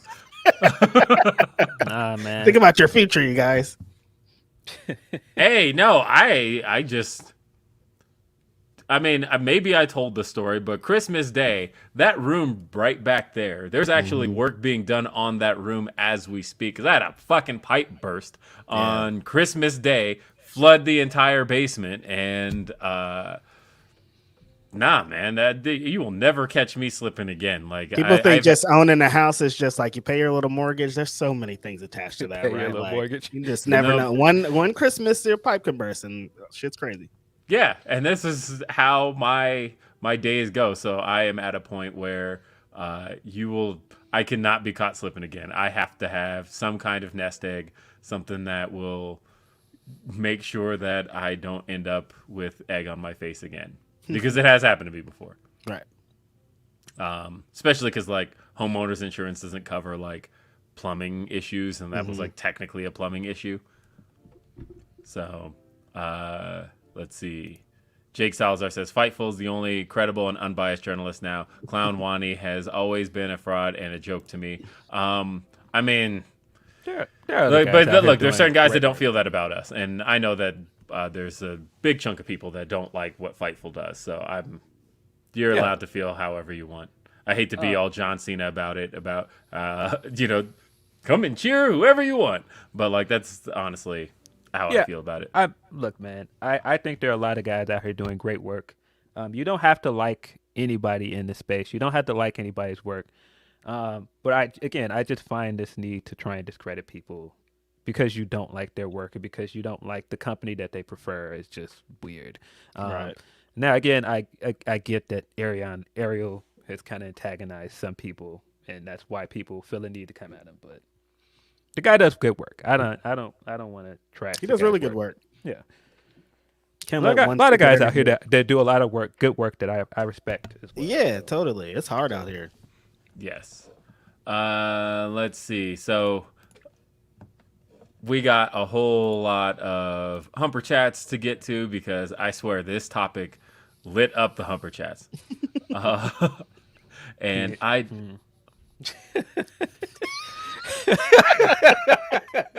Why you laughing, Phil? I love it. We got this one here is from Snowman. It says...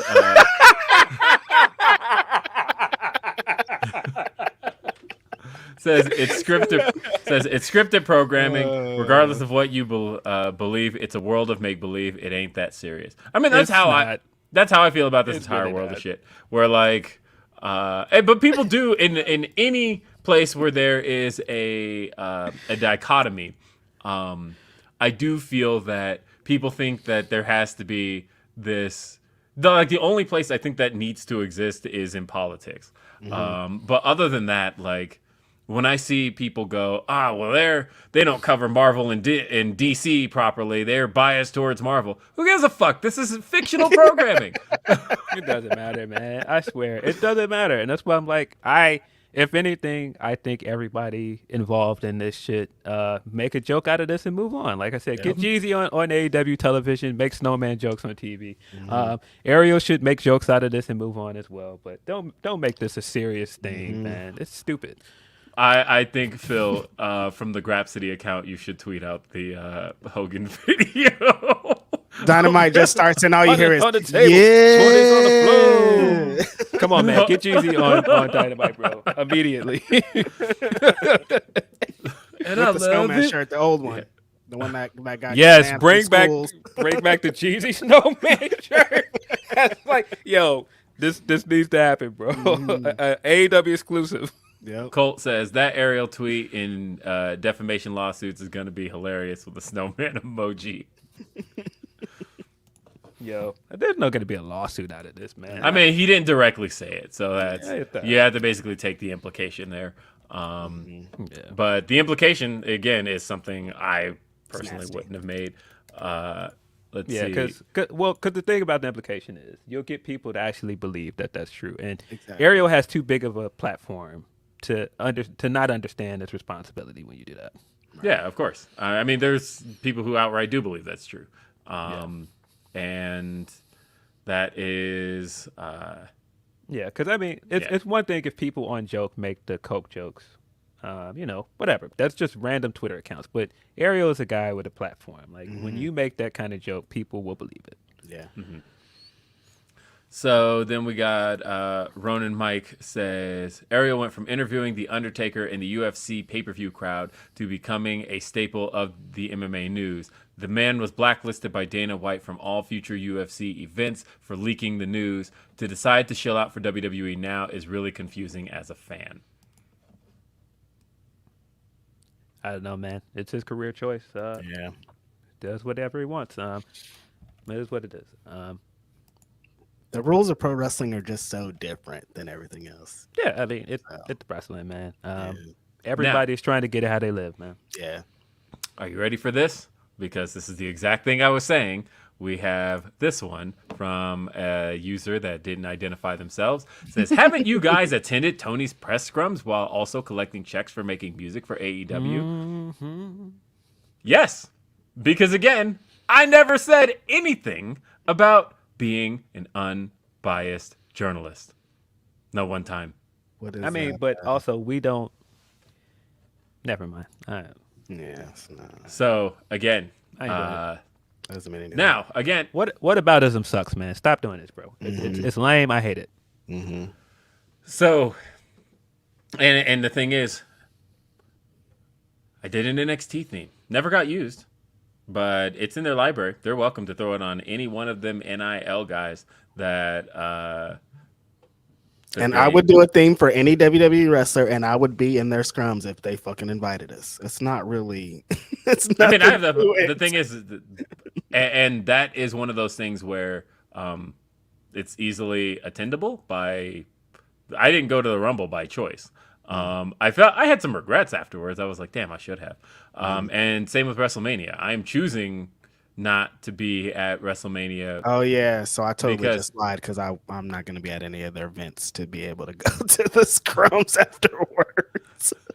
Like that's the thing is that's a choice because I very much could if I wanted to, and it's just timing. All of the events have actually worked out timing wise because for WrestleMania, it's just I can't miss my daughter's big Addams Family play.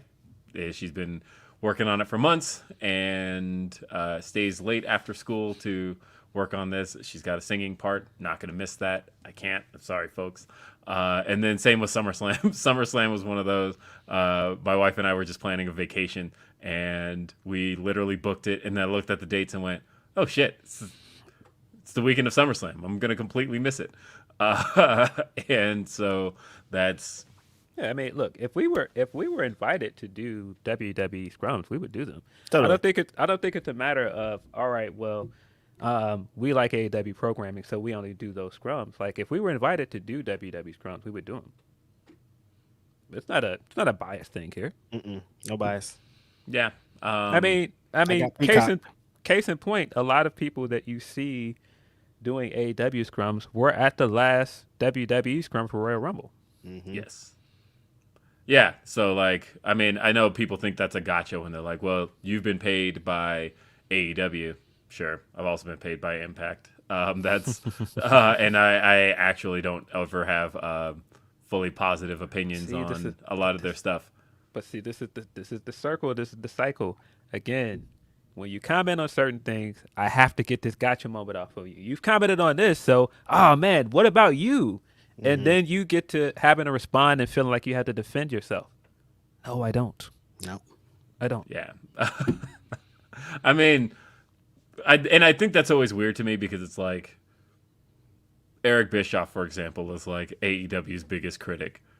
But that guy Still waiting on you to come on, buddy. You're always welcome over here, Eric. That guy has also been on the show Dynamite multiple times and paid for it. Yep. I don't know. I don't get how you can't have an opinion on something just because you've done work for something. Yeah, I just think that people conflate issues. I think people, because like I said, whataboutism is such a prevalent debate tactic on an app filled with people that are terrible at debating. But it's true. It's goofy. It's like they don't know how to debate the actual point you're making, so they just want to go. But what about this over here? That has nothing to do with what we're talking about, though. Stay on point. Like debate the point I'm making. Yeah. So let us discuss a couple of things. I want to make sure I get everybody's Humper Chat. I don't want to miss any of the Humper Chats. So let me see. Where did we last leave off? You know what's funny about this that I'm now internally laughing at? Somebody that I know pretty well personally just told me, like, they were like, man, the thing that I admire about you is that you're just you're great at arguing with people. Like, you're a master at it. And I was like, yeah, but that's why I don't like arguing. I hate arguing with people. And Twitter has, like I said, it's incentivized arguing with people. And it's a lot of people that are terrible at arguing. And so it just... I want to give a shout out to my dude, and we talk fairly often, but my dude, Backup Hangman, who shout out to the guy.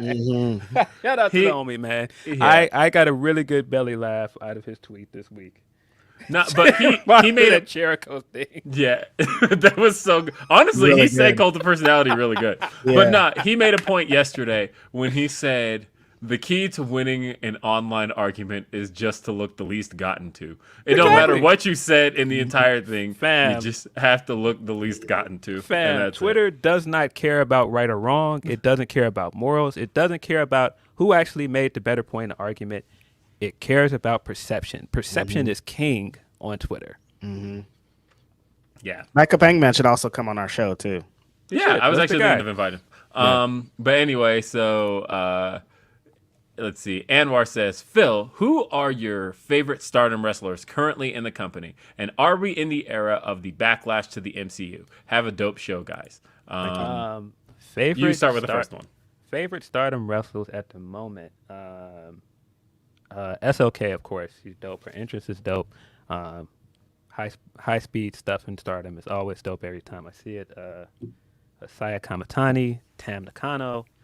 Man, it's just too many. Julia, of course. I feel like Julia is like a legitimate superstar, and she's one of those wrestlers that's only a matter of time before she signs somewhere in the U.S. and is a major star here.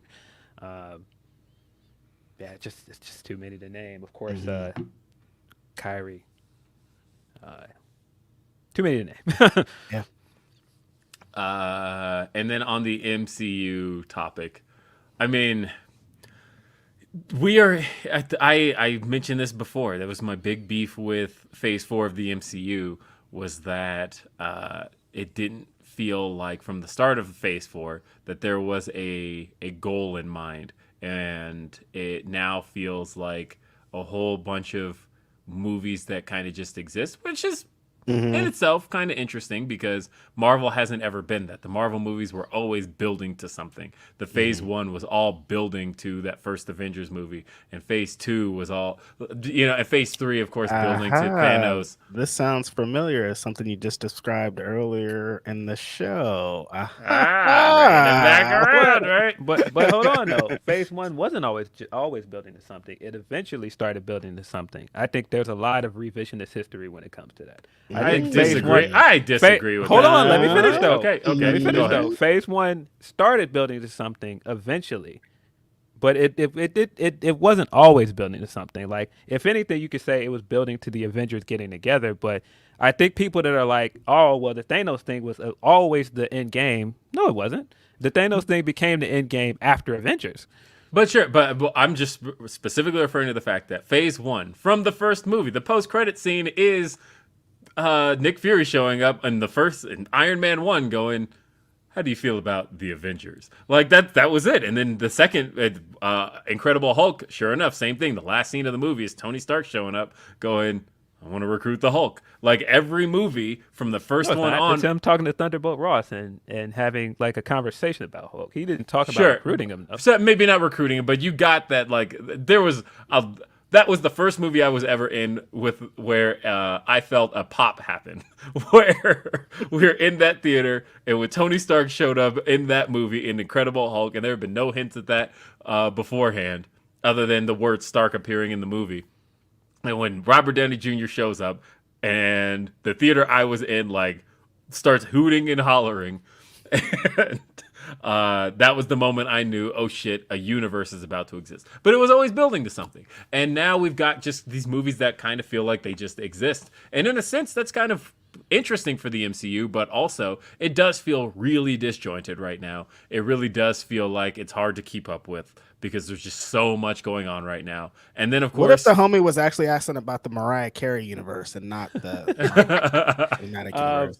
Yeah. Oh, well, then if that's the case... What was his actual question? His question was, are we in the era of the backlash to MCU, right? I mean, people aren't... the thing is, of course, Ant-Man Quantumania is getting it's getting trashed. Yeah, getting terrible reviews.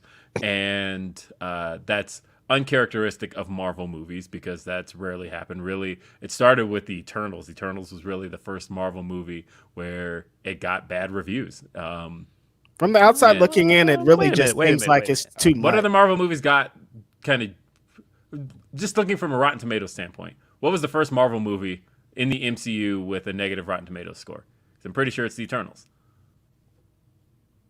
I don't know about the Rotten Tomatoes score, but in terms of it got a bad response from critics and fans alike, was Thor: Dark World. Thor: Dark World, I think, is sitting at a 63, right? Like it's still. But that's why I said I don't know about Rotten Tomatoes. I'm saying the response from critics and fans did not like it. Critics didn't like it. It leaned still mostly positive. It wasn't overwhelmingly negative. I feel like it's considered one of the worst Marvel movies. Again, I'm talking strictly on the thing that is out there averaging critic scores. At the moment, I'm pretty sure Eternals was the first one. I will say this. I'm not a guy that looks at Rotten Tomato scores. I've said many times on this podcast. I'm not a numbers guy. I don't look at that stuff. I if your opinion is that you don't like the movie, you don't like the movie. But I feel like people are now.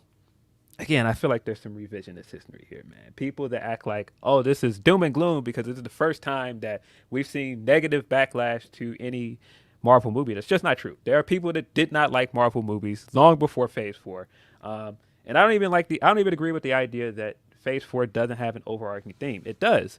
I just think that people are not patient enough to let it build. I think people want it now because we just came off of a whatever 10-year storyline. It needs to happen now. Give me the answer now. Who is the big villain? Give it to me now. It is just wait, be patient. But again, like the reason I'm specifically citing Rotten Tomatoes is because I'm simply looking at the only objective measurement of response, which I suppose Metacritic is one as well, but it falls along those same lines. I'm looking at objective measurement of a response to a film. And so, because obviously I'm not saying that Rotten Tomatoes is the gauge of how good or bad a movie is. It's just a measurement of the response to it.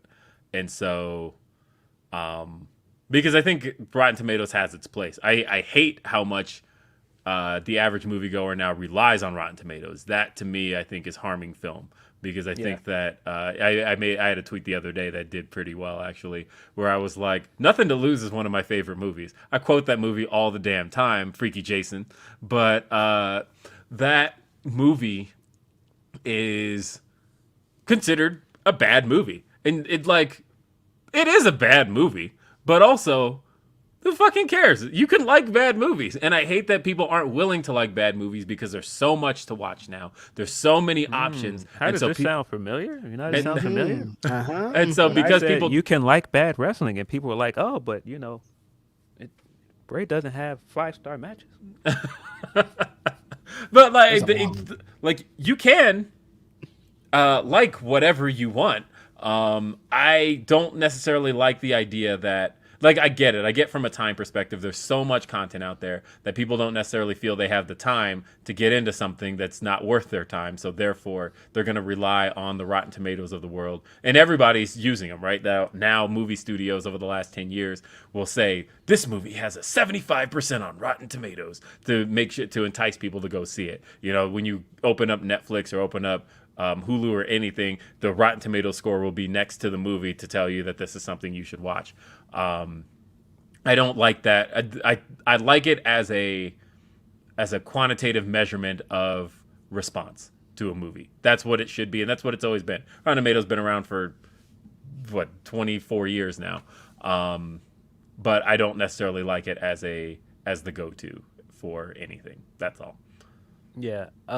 I guess towards his question, are we in the era of the backlash to MCU?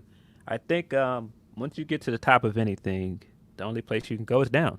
And I feel like when you get the peak of popularity, you're only going to drop in popularity from then on. And so I just think that it's in the spot now where it's kind of in to dislike certain things about the MCU. And that's subjective. That's people's opinion.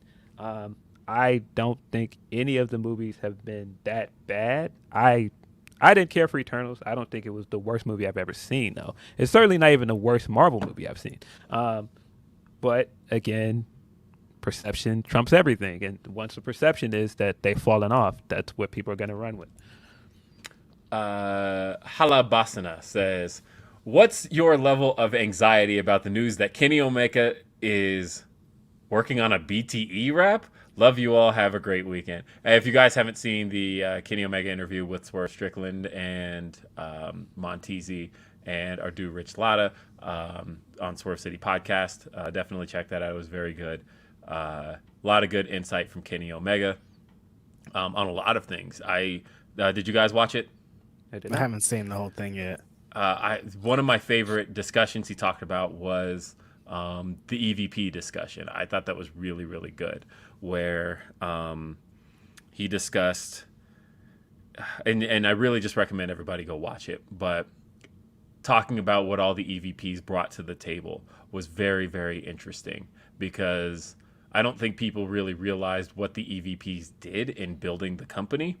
But when he talked about how, Kenny was good about bringing in, certain Japanese talent because he had those relationships, and the Young Bucks were good about bringing in other specific talents that guys he knew from the California scene, guys they knew from the indie scene, guys like Christopher Daniels, guys like SCU, all of that stuff. That's what the Young Bucks brought to the table. And then you had Cody, and he was like, Cody brought a lot to the table from being the most experienced TV wrestler. And so there were little things like not knowing, like needing medical staff, and him Cody going, oh, I know Doc Samson, let's call him. Or like, hey, we need somebody who's gonna help with the tire. Oh, of course, we know the seamstress, right? Like there's little things like that everybody's ideas were all bringing to the table to help build the company up into something. And even little things like music and things like that one person may not have a relationship with or have all the resources for, but the other did. And all four of them had different resources for building a company. And then, of course, you had Tony Khan as president, who was there to basically oversee it all. And to hear that talked about in that way was actually kind of cool. And then also, there's I think there's this perception of Kenny that I think the interview will probably help shake, that he's disconnected from more things than it seems like, but he definitely has his eye on so much in the company. It's a very, very good interview, and shout out Rich, who I think has one of the biggest eyes for things happening in Japan and things in the history of wrestling in Japan than anybody I know. And if there's nobody, I think that was better to come in and guest host and ask Kenny Omega questions about his career and about the scene in Japan than Rich Latta. It's great stuff. Yeah, I haven't watched it yet, but I do want to check it out. Yep. I did figure Rich would ask some really good questions. It sounds like a good interview. Reading over that super chat again, I just got the joke that he's making. What is your anxiety level that he is? That of course he's making a joke about the report going out that Kenny Omega is being pursued by WWE. Yes. Which is a news topic I wanted to discuss. I want to read a few more of these, and then we'll discuss that topic. So we got this one from Bob the Builder. It says, overall, out of 10, how would you rate Saraya's AEW run so far? The next couple of months in AEW are going to be very interesting. Also, you guys should collab with Wrestle Purists. We actually just talked about. Just said that. That's funny. Yeah, at the moment, I'm sitting at like a 2. And I'm being perfectly honest. I'm not going to sugarcoat that. I think that there's a lot of stuff that hasn't worked for me. And I think she needs a breakout performance in order to shake that perception. Overall, 2 is low because I do think that she brought interest there initially. I do think that she did some things initially that were fine. I think the biggest issue here is that with the outsider stuff, there needs to be a direction. Like there needs to be a clear direction of where this is going. It can't be just that they're coming out and doing random things. When they came out and did like the spray painting L on the Renegades, fine. But then when you do it again and you didn't do this weird backstage segment with who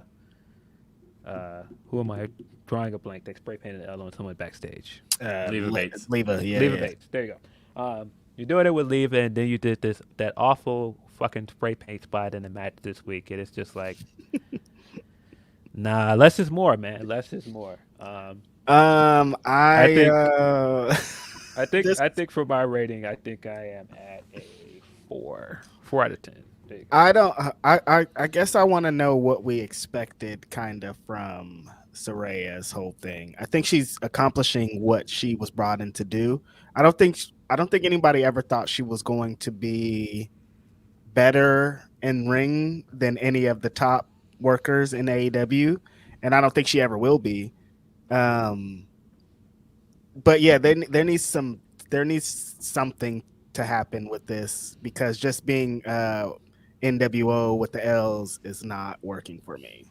It's weird. L's up for them hitters. And I'd probably say like a 3, actually. Yeah. Throw the L's Yeah. up 2, for 3, them and 4. hitters. Now, that said, I've seen a lot of people have great performances with Sky Blue. She's facing Sky Blue this She's Wednesday.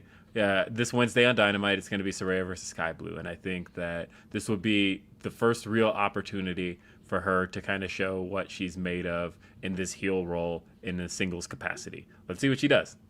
Yeah. I don't know. I think the women's stuff, they were on a really good streak after All Out, where the women's stuff has gotten better and better and better.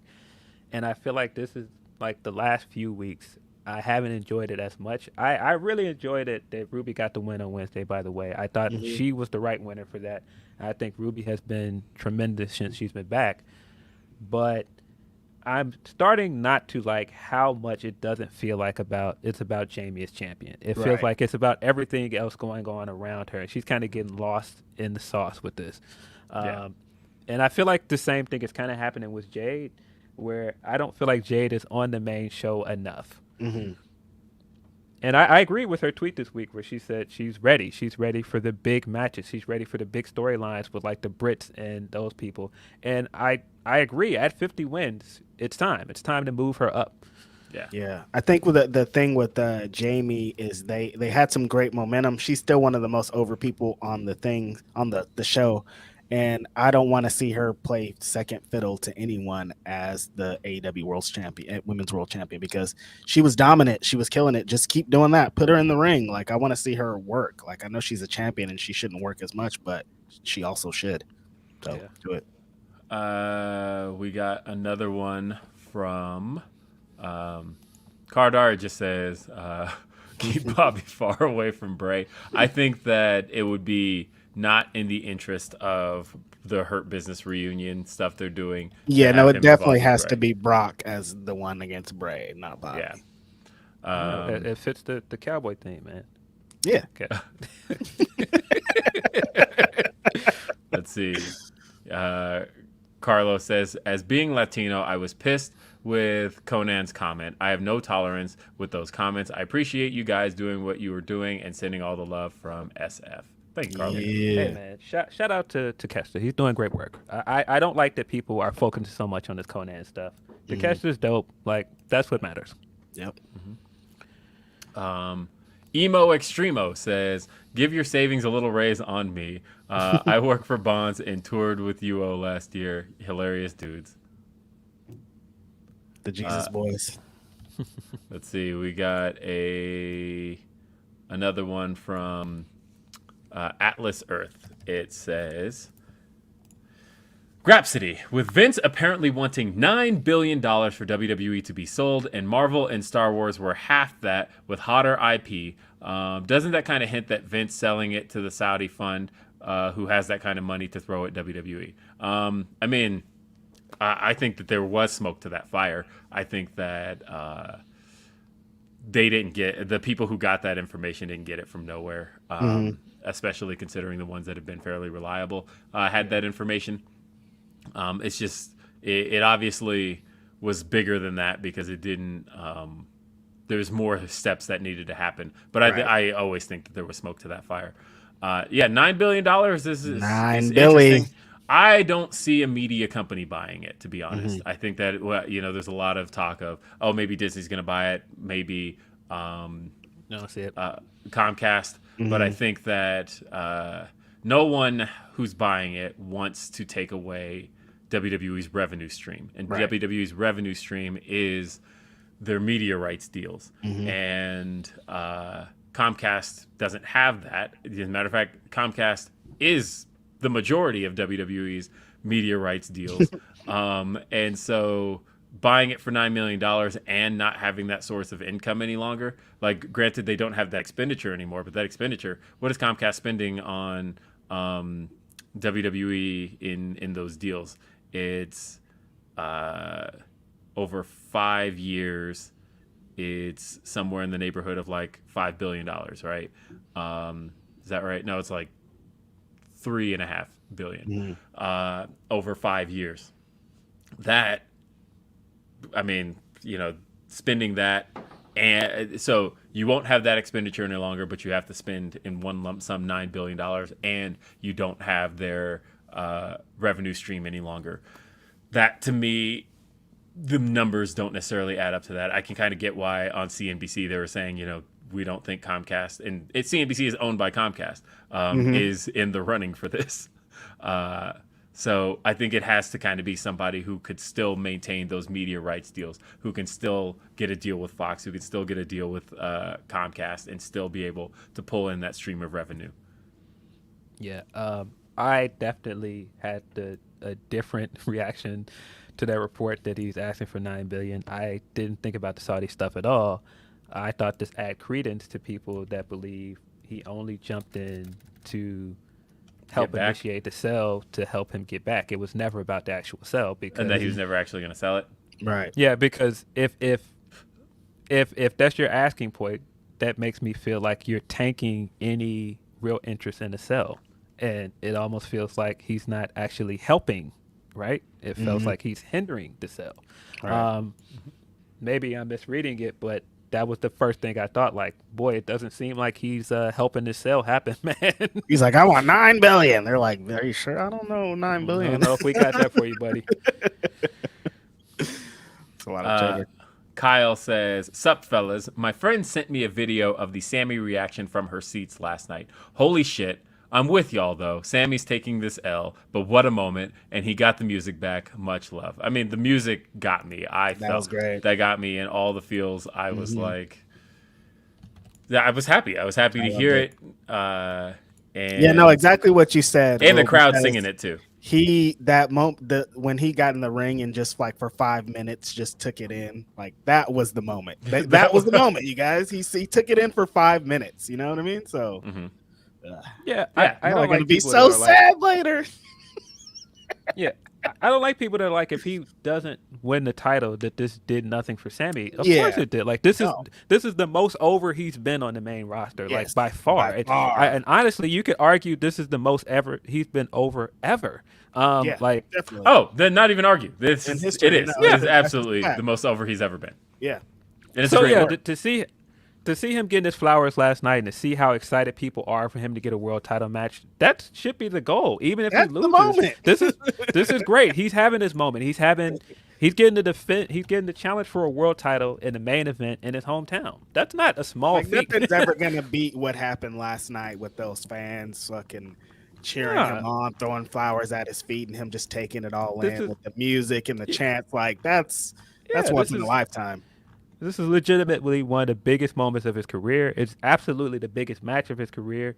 Even if he loses it, you can't take that away from him. We got this one from Auntie Collins. She says, "I'm behind on the Grapsody stream. Wanted to show some support and appreciation for you dudes. Do you think the Elimination Chamber is dulled this year because the men's chamber is for a secondary title? All the love."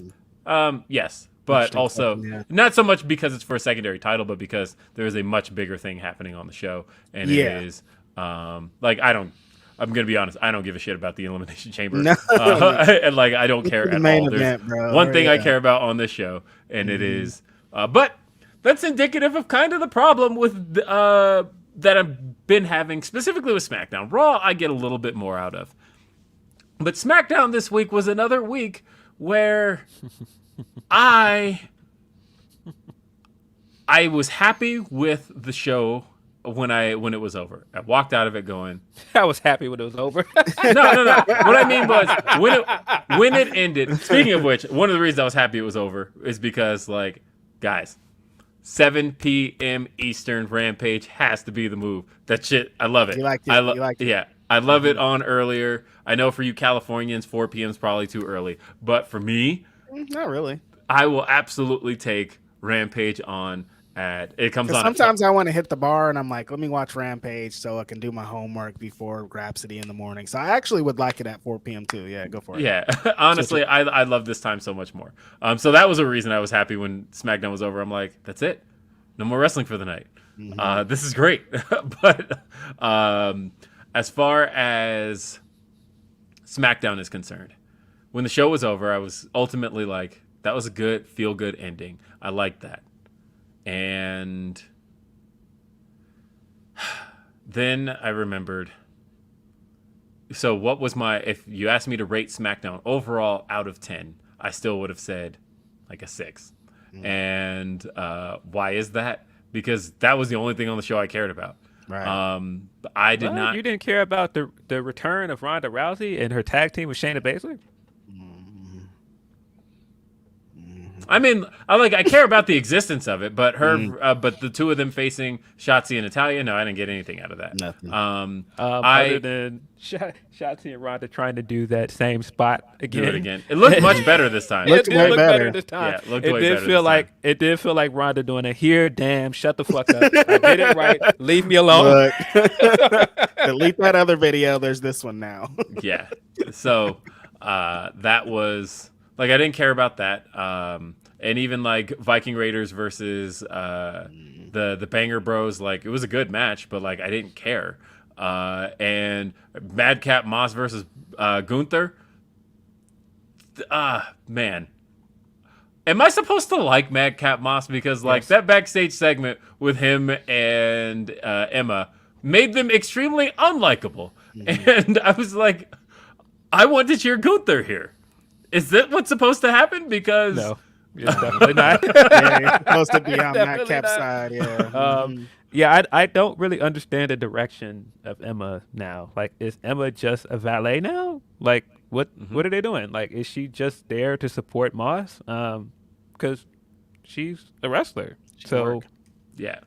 I don't get it. But yeah, I agree. There were a lot of things on SmackDown last night that I just couldn't be bothered to care about.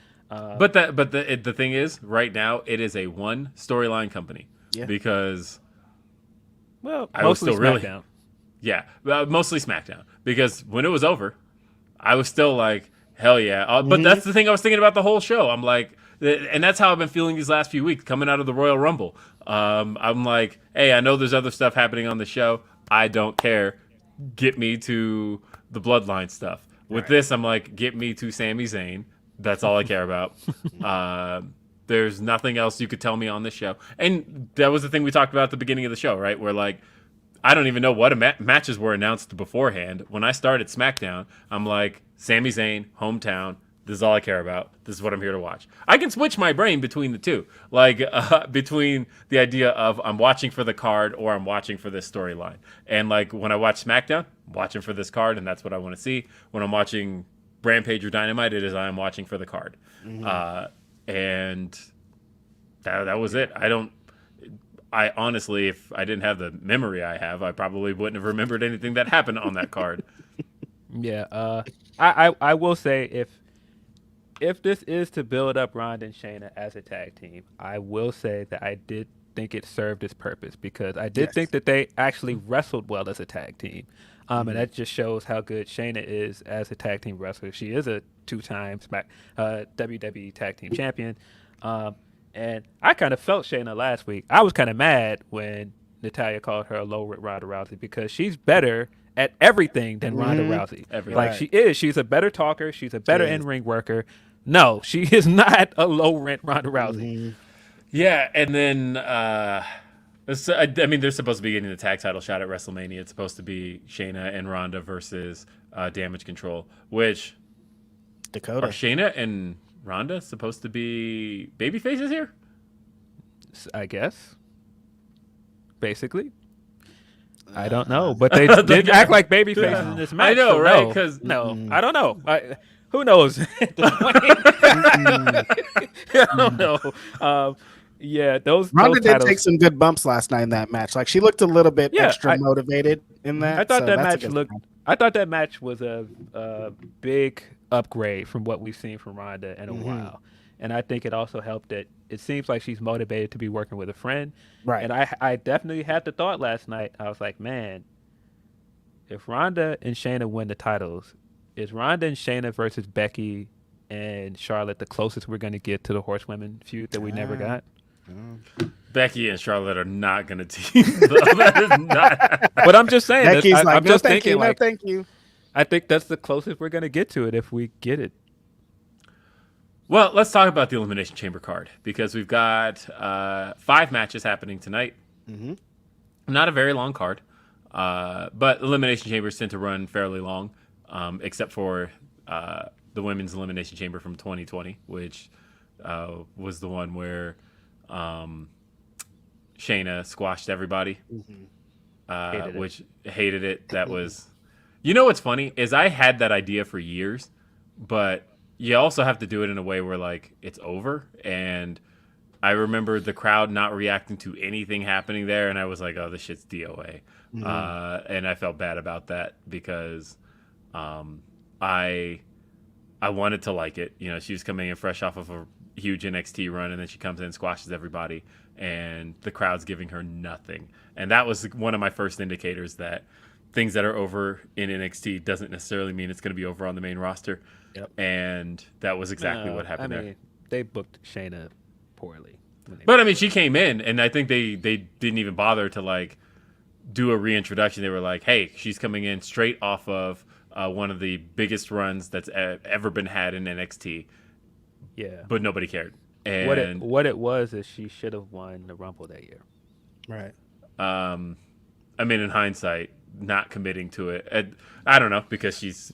I think I still think they need to move this pay-per-view. I saw a lot of people complaints about there shouldn't be a world title elimination chamber match because it comes right after the Royal Rumble. Well, move this pay-per-view because I think the world title should be featured in the elimination chamber every single time. I think agree. that just adds stakes to it. It just makes it. That's why this one's like nobody's really like if Roman was in there, people would be like, "Oh shit, we're about to see this." There's been exactly one time I thought the elimination chamber not being post Royal Rumble pre-WrestleMania made sense. Mm-hmm. And that was 2008, the first year they did it. Because there was at least a storyline reason, which was that John Cena, the Royal Rumble winner, gave up his WrestleMania shot. And so general manager William Regal at the time declared, well, if we don't have a contender for WrestleMania, we have to find a new way to crown one. So then here's the Elimination Chamber. It was to replace the contendership for the Royal Rumble because Cena gave his up. Now it's just the February pay-per-view. Now which, then changes everything. Yeah, and then the following year was like, okay, this doesn't make any sense because these were all guys who already had their shot in the Rumble and lost, and all of a sudden now got another shot at the title. That doesn't work. That doesn't. I make will sense. say another example. Kofi Mania wouldn't be Kofi Mania without the Elimination Chamber where it was. That's true. Because you don't get the gauntlet that he won to get the Elimination Chamber match. You don't get his performance in it. You also don't get that great picture of him sitting outside the chamber with New Day.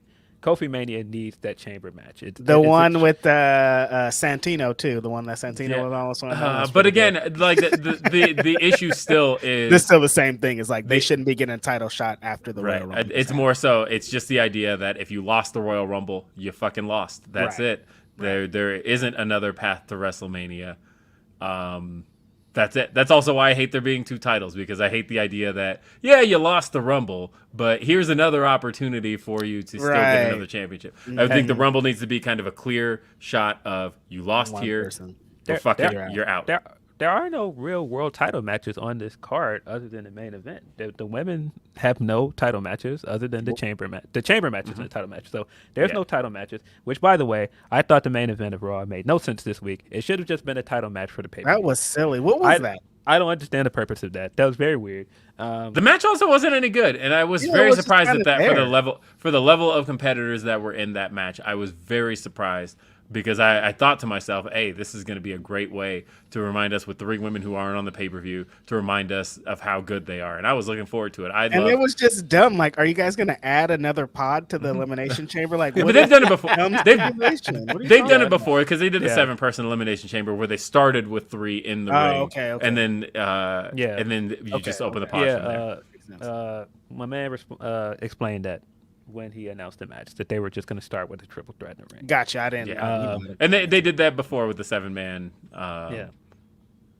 But anyway, so on the card we have for the United States Championship, the Men's Elimination Chamber. We will see Austin Theory defending the title against Seth Rollins, Johnny Gargano, Bronson Reed, Damian Priest, and Montez Ford. What in the crowd? Who cares about any of these people? Honestly, I care about Montez and Seth Rollins, but I get what Reg is asking. you know what I mean. Like Rollins, yeah, but like Bronson Reed, Johnny Gargano, like Bronson and Gargano are not over in any way, shape, or form, and that's water. They need a massive reboot.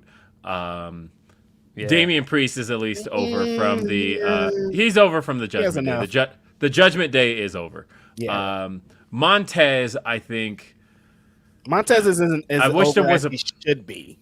I wish there was a bigger push from the fans to want to see him in solo action. And I feel like they are. Like watching Raw this week, you could kind of get the sense, the Street Profits, the way they lost to Judgment Day.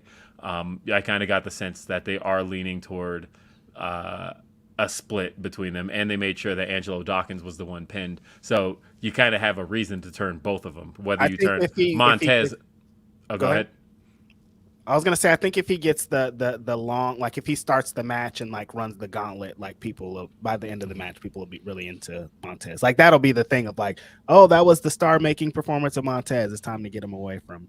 That's so funny that like a year or two ago, I was like, don't split up the Street Profits. That's so stupid. That's so dumb. But now I'm like, split these people up, dude. What's going on? I actually disagree that Priest is over. Like I think that Judgment Day as an act is over. I think Rhea is over. I think Dom is not over, but he's doing he's doing his best character work there. Yeah. I think Priest is in an act that's over, but I don't think that makes him over as a singles wrestler. Right. Nobody believes he's gonna win. No, I think Theory's retaining here. I think so too. If Theory doesn't retain, I could see. But also, I don't know. They're doing the Cena match. There wouldn't really make sense for him to be the champ. Right? Yeah, I don't know. But if Theory doesn't retain, I can see Gargano as like a second guess. Gargano makes a lot of sense because Gargano can make the open challenge stuff work, and I really think that's what they should be doing with him. He's a good wrestler. Let him wrestle. You don't need to tack a character on him and make him funny. Just let him wrestle. That's what he's good at. This nickname is Johnny Wrestling. Let the guy wrestle. You know what I am worried about though? I do feel like, and granted, one of those is a personal opinion, and I get it's not a full thing, but so Cena's about to face Austin Theory at WrestleMania, and Cena, for the most part, has spent the majority of the WrestleMania 30s. In the matches he's had, having them with kind of more up-and-comers and less about the establishment. Like in the 20s, Cena was having matches with Triple H and The Rock and, the establishment guys. And they started working with more up-and-comers, which has been a bit of a kiss of death when you think about, like, he had a match, WrestleMania 30 was with Bray Wyatt. I don't think Bray Wyatt's done anything entertaining since, but obviously that's a matter of Bray opinion. Also, well, are you talking about the Funhouse match? No, I'm talking about the first one. Yeah, Bray lost that match though. Yeah, but also wasn't supposed to put him over. Rusev was getting like massively over, and I feel like that Cena stuff was basically a train that derailed his act. Rusev lost as well. Yeah. Yes. Yeah. And then who did Cena face at 33? Miz. I mean, Miz has been kind of a gag wrestler since.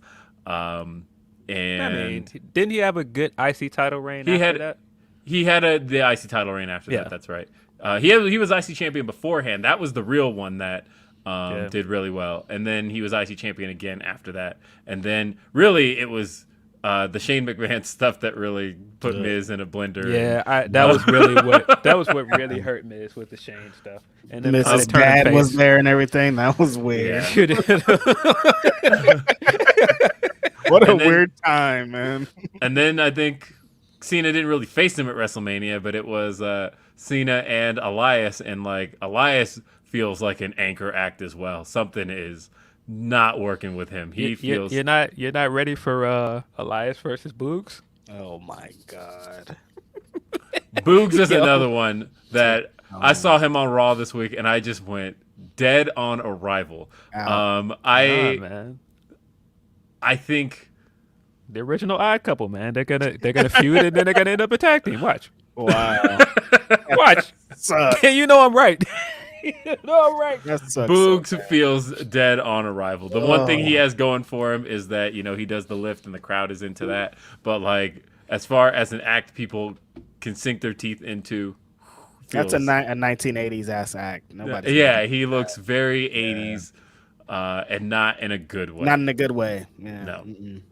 As far as the winner is concerned, yeah, I think Austin Theory retains. Yeah, I think Theory's gonna take this. We also have in a mixed tag match, Edge and Beth Phoenix will take on the Judgment Day's Finn Balor and Rhea Ripley. This has been going on for at minimum 5 years. It feels like at this point. Like, how are they still doing this?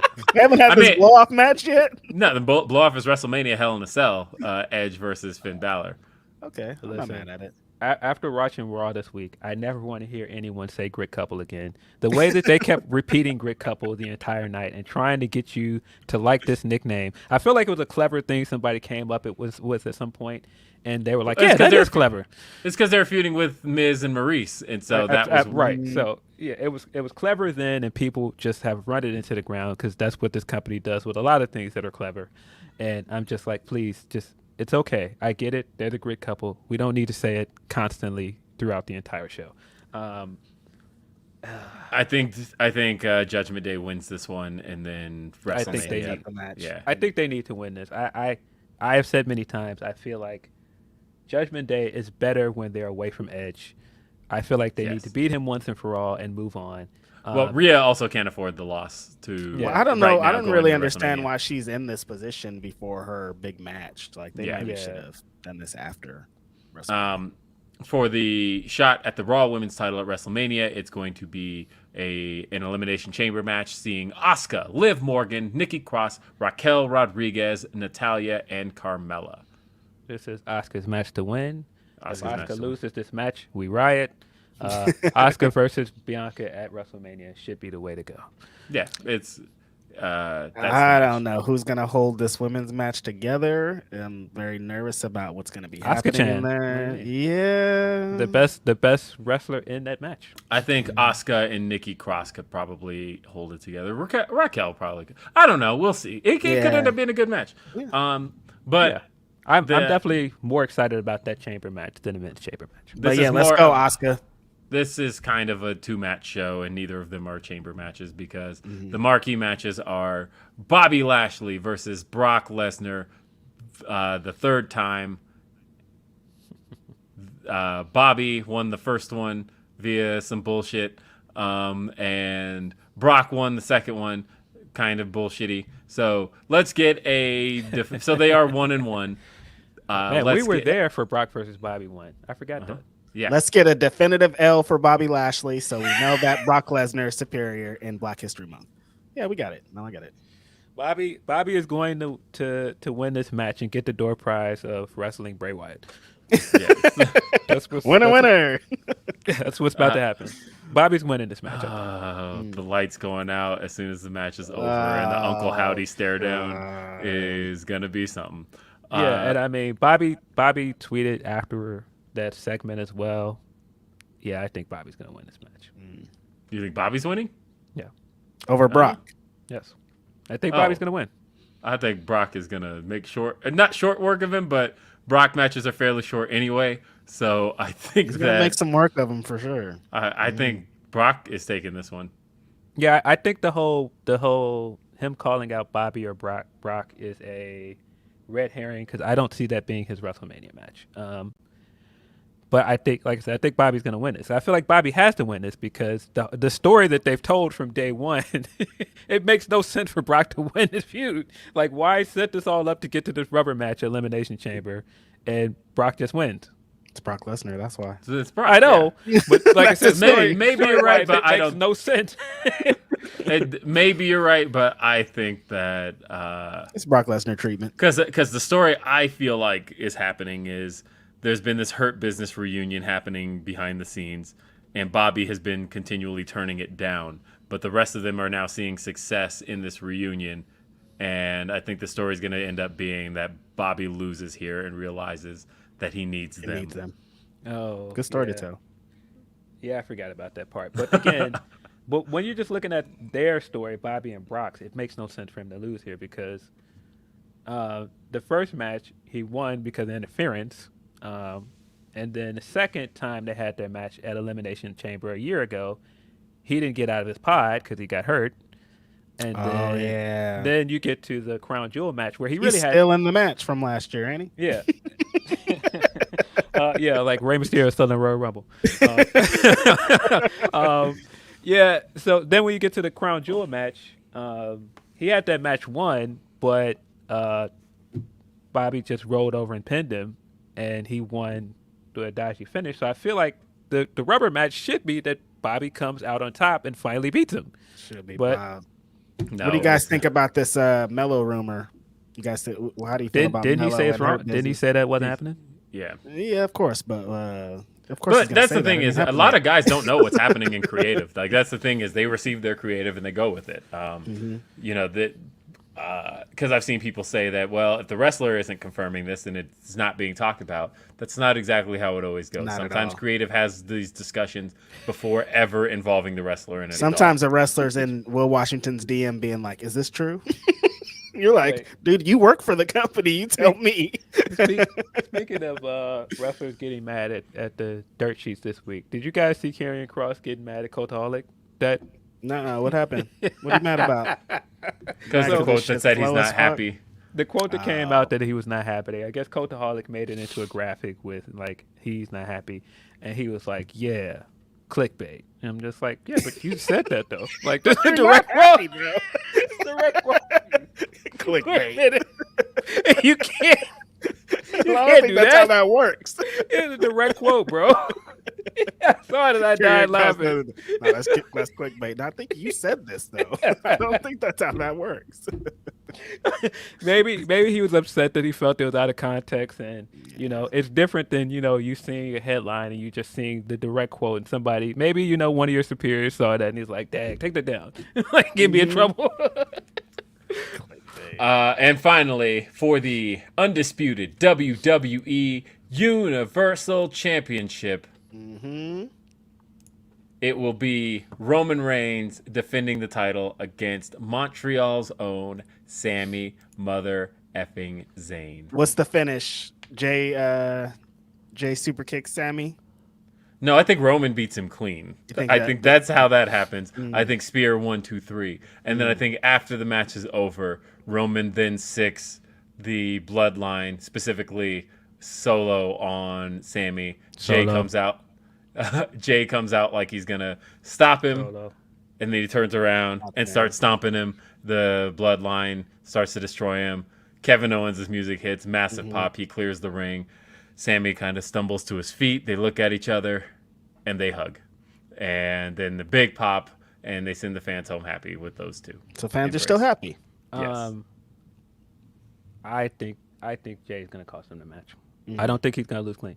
I think Jay's gonna cost him the match, and the only reason I could see for him to lose clean is that they want to stomp out the idea that this could be a triple threat because some people are That's what I'm still thinking. rolling around. That's why I think he's going to beat him. That's why I think he's just a going to beat triple him. threat. Which this Right. triple threat is not happening, guys. Stop saying that. It's gonna be a one-on-one match, And we don't even want that anyways. Nobody wants to see Roman lose the titles finally in a triple threat. No. So, but I don't know, man. Jay is gonna come into play some way. I'm not sure how. But like I said, my guess is he's gonna cost him the match. But I could see him losing clean as well. Yeah, I think they're going to remove all doubt. I think that This is it. Yeah. yeah, I think that Roman just beats him. And then you're gonna still want comeuppance for Sami Zayn, but it's gonna be with Jay and not Roman Reigns. You give him That's how the it Taka Michinoku. You just lose. You tap out. Should be good. Should be a good show. Yeah, I think it's going to be a good show. It's going to be a great night of professional wrestling because we also have Battle in the Valley happening tonight. Reg, you're going to be there. Whoop, whoop. I'm excited to drive down to San Jose. Yeah, I was out at that little press conference last night. New Japan wasted my time as fuck. Thanks for nothing. I don't know why anybody was there. They didn't let anybody talk. As soon as we get there, and then Emily starts talking, she's like, "Yeah, no questions and no interviews." I'm like, "Well, what are we doing here then?" But it's New Japan kayfabe. It's great to see Okada like right there, Tanahashi right there, Mercedes right there. So it was still fun. We've got some big matches. This main card is going to have 8 matches, and we're going to see Fred Rosser defending the Strong Openweight Championship against Kenta. We'll also see the Strong Openweight Tag Championships defended. Motor City Machine Guns taking on West Coast Wrecking Crew. Big deal.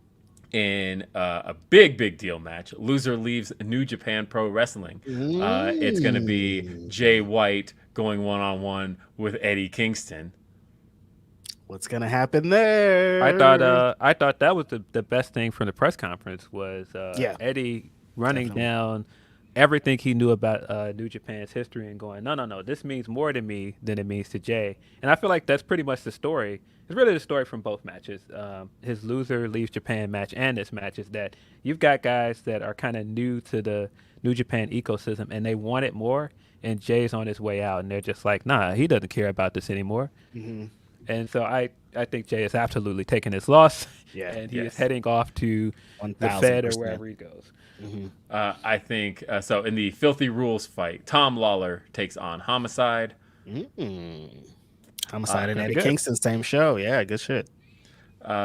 We've got for the New Japan Pro Wrestling World Television Championship, Zack Sabre Jr. defending the title against Clark Connors. Clark Connors always delivers in ways where you don't expect. Because I always expect to not give a shit about a Clark Connors match, and then I come away from it like, nah, Clark Connors is that guy. He was one of the bright spots from Forbidden Door. Everybody was like, who? And then he came out and he knocked it out the park. And Zack Sabre Jr., you know what's up with that. You know what's up with he's about to fold you up, buddy. He's about to get you up out of here. For the IWGP Women's Championship, Kyrie defends the title against Mercedes Moné. Moné. The 9 months since Mercedes has been inside of a ring, this is the first time we see her as a real wrestler, not in a WWE ring. This is a huge deal, monumental night going down tonight. So excited to be there live. But in the main event. So is that the main event? Because no, I was about to give the main event next. Yeah. Okay.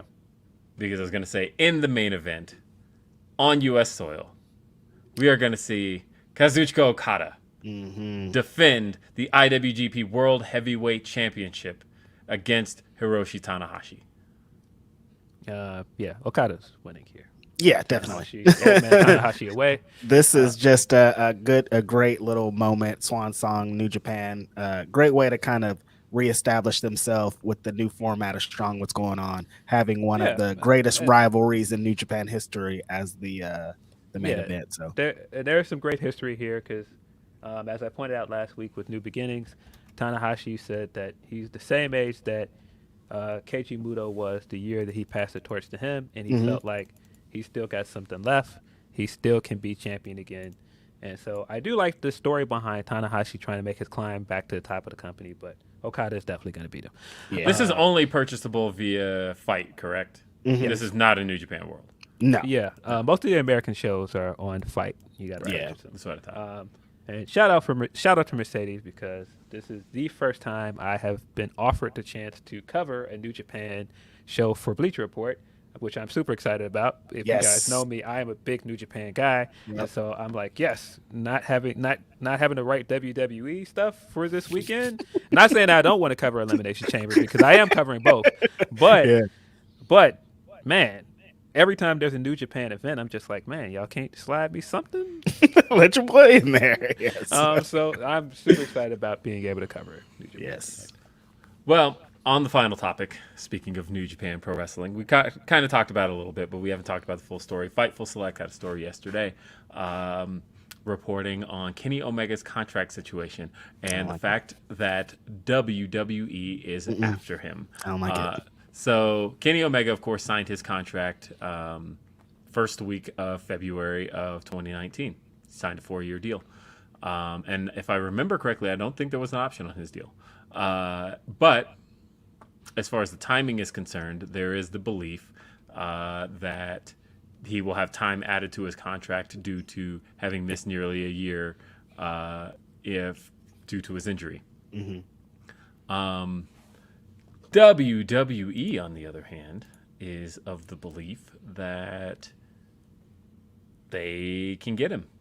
And I'm very interested and what that actually means. What does that mean? The timing is very, very funny. The timing of the Jericho tweet coming out and this coming out at the same time. Uh-huh. If you're an Elite fan, you gotta be a little bit worried. Yes. And not to say that there's any real traction to this, and that means him and the Bucks are possibly leaving. But the perception does look kind of crazy. The optic of It's it wild. does look wild. Especially because WWE, as we've talked about this whole show, can afford it. They could get, if they're like, all the money you fucking want, you can have it. They could say that. They could promise him all the things. We see it with Cody. Look, Cody's got like his check mark of things are being checked every single time he's on camera. Like he's made it very enticing to go over there. So I can't. I think it's a matter of if this is something that Kenny wants, and Kenny has made it very clear for a while that he doesn't want to be there. Yes. If that's changed, I don't know why it would have changed. Because to me, we just seen if you watch the small documentary and you saw that brief exchange between Mercedes and Kenny, people were like, "Oh my God, they're in the same place." That wasn't what I paid attention to. I looked at how happy Kenny Omega looked. Kenny wants to go back to New Japan. I don't care what anybody says. There's an energy there. He wants to wrestle for New Japan. Right. Well, so I think that, again, this is coming after, because this story specifically is a lot of things it talks about. And the main deal that Sean reported here was that that Kenny has maintained a positive relationship with WWE. And that that WWE is believing that they can pull this off and they can make it happen. That Dave Meltzer also reported yesterday that WWE has kind of been told they have made a signing a high priority, and some are believing that these are the same story, that Kenny is the high priority signing for WWE, that they believe they can get Kenny Omega over there, that it's a big deal. This is the same report that was saying that he didn't know if that Jay White was a priority. They had a bigger star that was a higher priority, right? Yeah, and that's Kenny Omega is the belief. So that would make sense, but it would. Now the question it's a matter of what Kenny wants. When I listened to Kenny in that Swerve City podcast interview, I gathered a few things. Which was only recorded like a week or so ago. It's not like even a super old content, right? Right. Yeah. So there's a few things I gathered out of that. I can tell his heart is in New Japan, specifically in Japan as a whole. But I don't know that his body is. Because one of the things he talked about was that leaving New Japan, he said, probably added like 10 more years to my career. Because he was like, working at the level I was working at in New Japan Pro Wrestling, I definitely felt like, I was going to have to call it a short career. He took another 2 off in January with Ospreay for sure. Yeah. And so he talked about that working American TV wrestling probably added some years back. But on the other side of that, you also hear him talk about, he talks about it with the sense of fondness. But also the thing that I think is a little bit interesting, and this is what I'm curious about as far as a desire to go to WWE, is that you can still tell that there is some heart in him, a piece of his heart that is into making the show happen. He talked about the trio stuff, and he doesn't seem to see it the way a lot of fans do, where fans are like, "Oh, Kenny's being wasted on this trios thing." Kenny saw it more as adding variety to the show. He feels like we're doing something different that's nothing like anything else on the show. And so you can tell he's still approaching it in his head from the idea of, I'm helping make a show. When he gave that speech after his return back in August to the fans, where he said that in AEW, we're here to give you a cornucopia of things. There's something for everybody on our show, whether you like this type of wrestling or this type of wrestling, and we're just here to do something different with the trio stuff.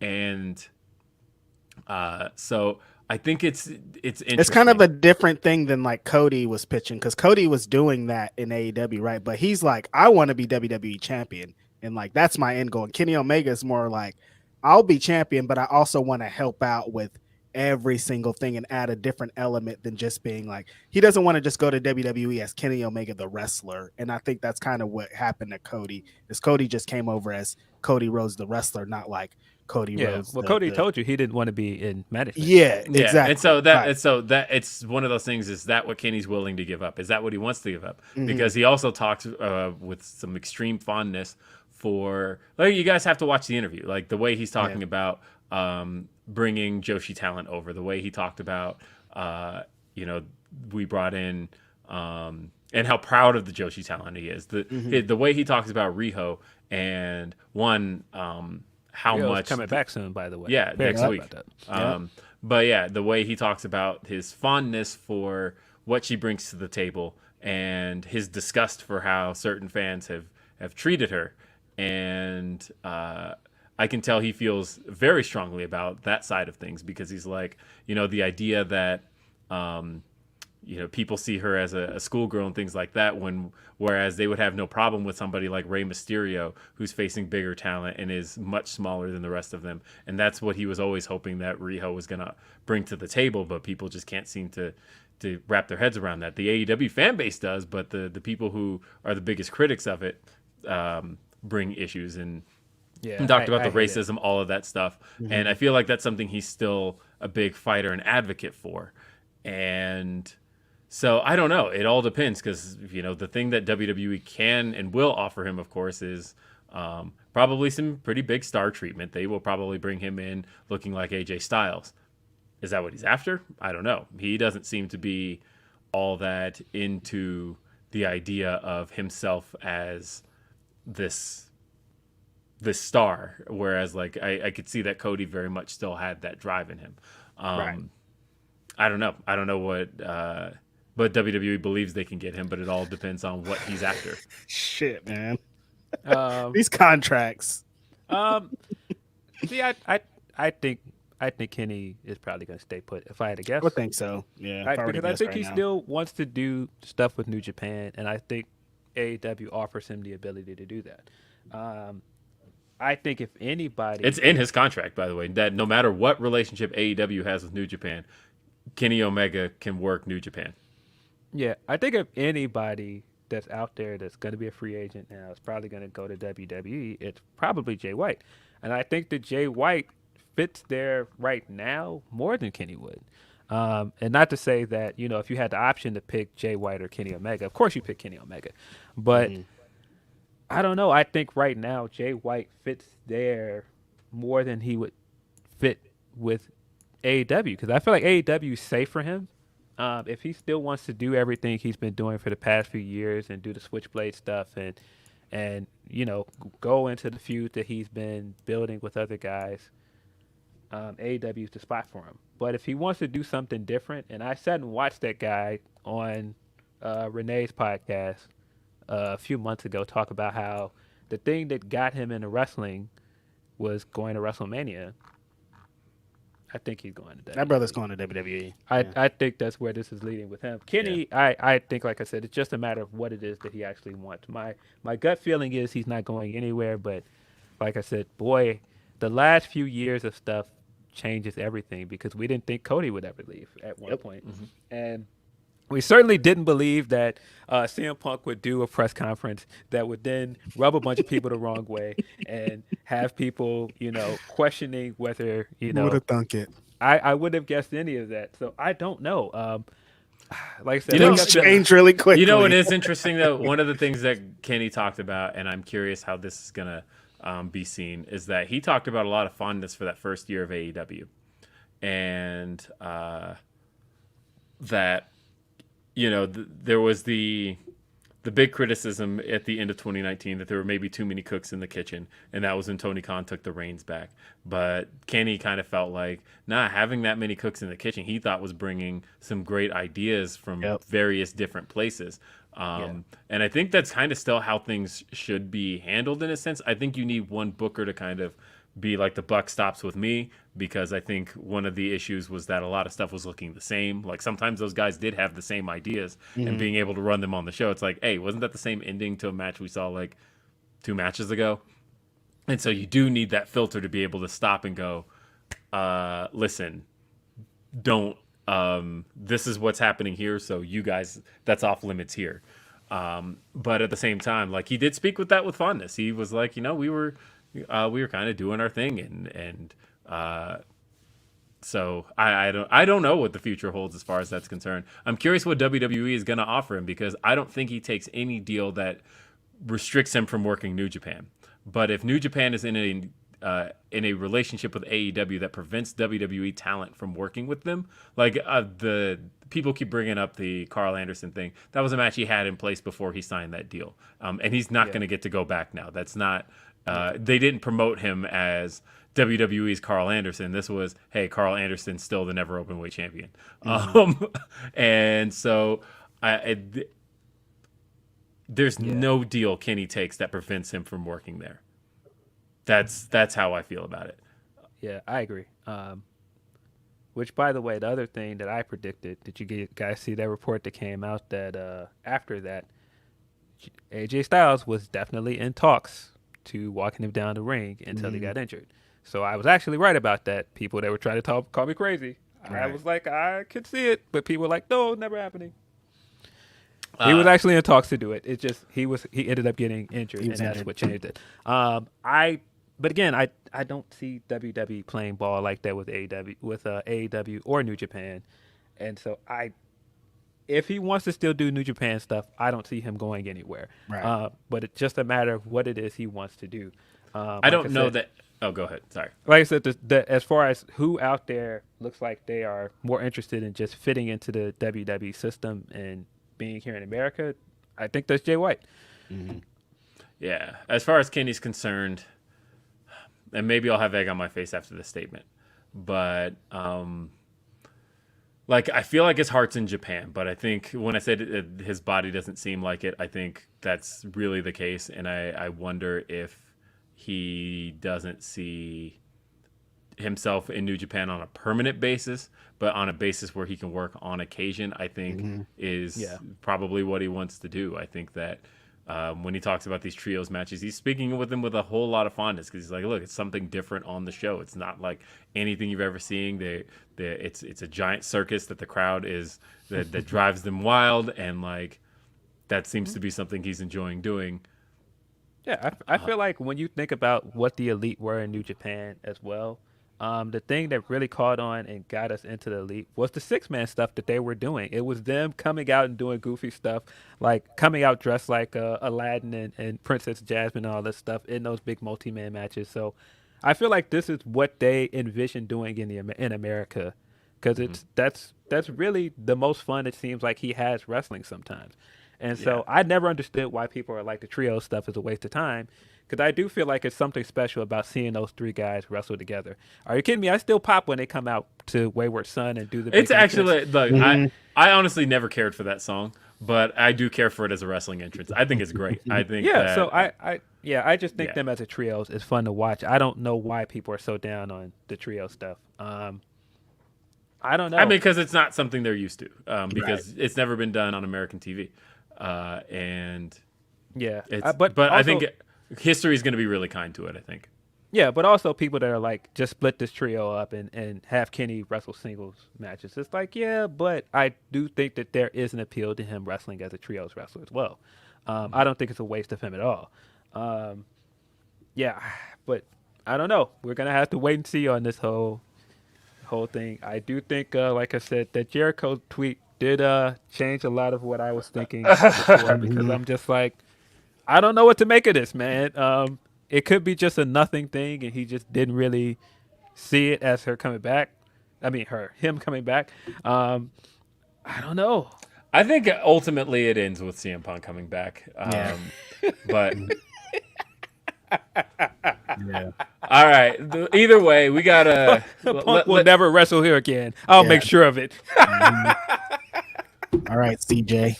So let's talk. So let's finish up the show with pretty much all the remaining super chats we got.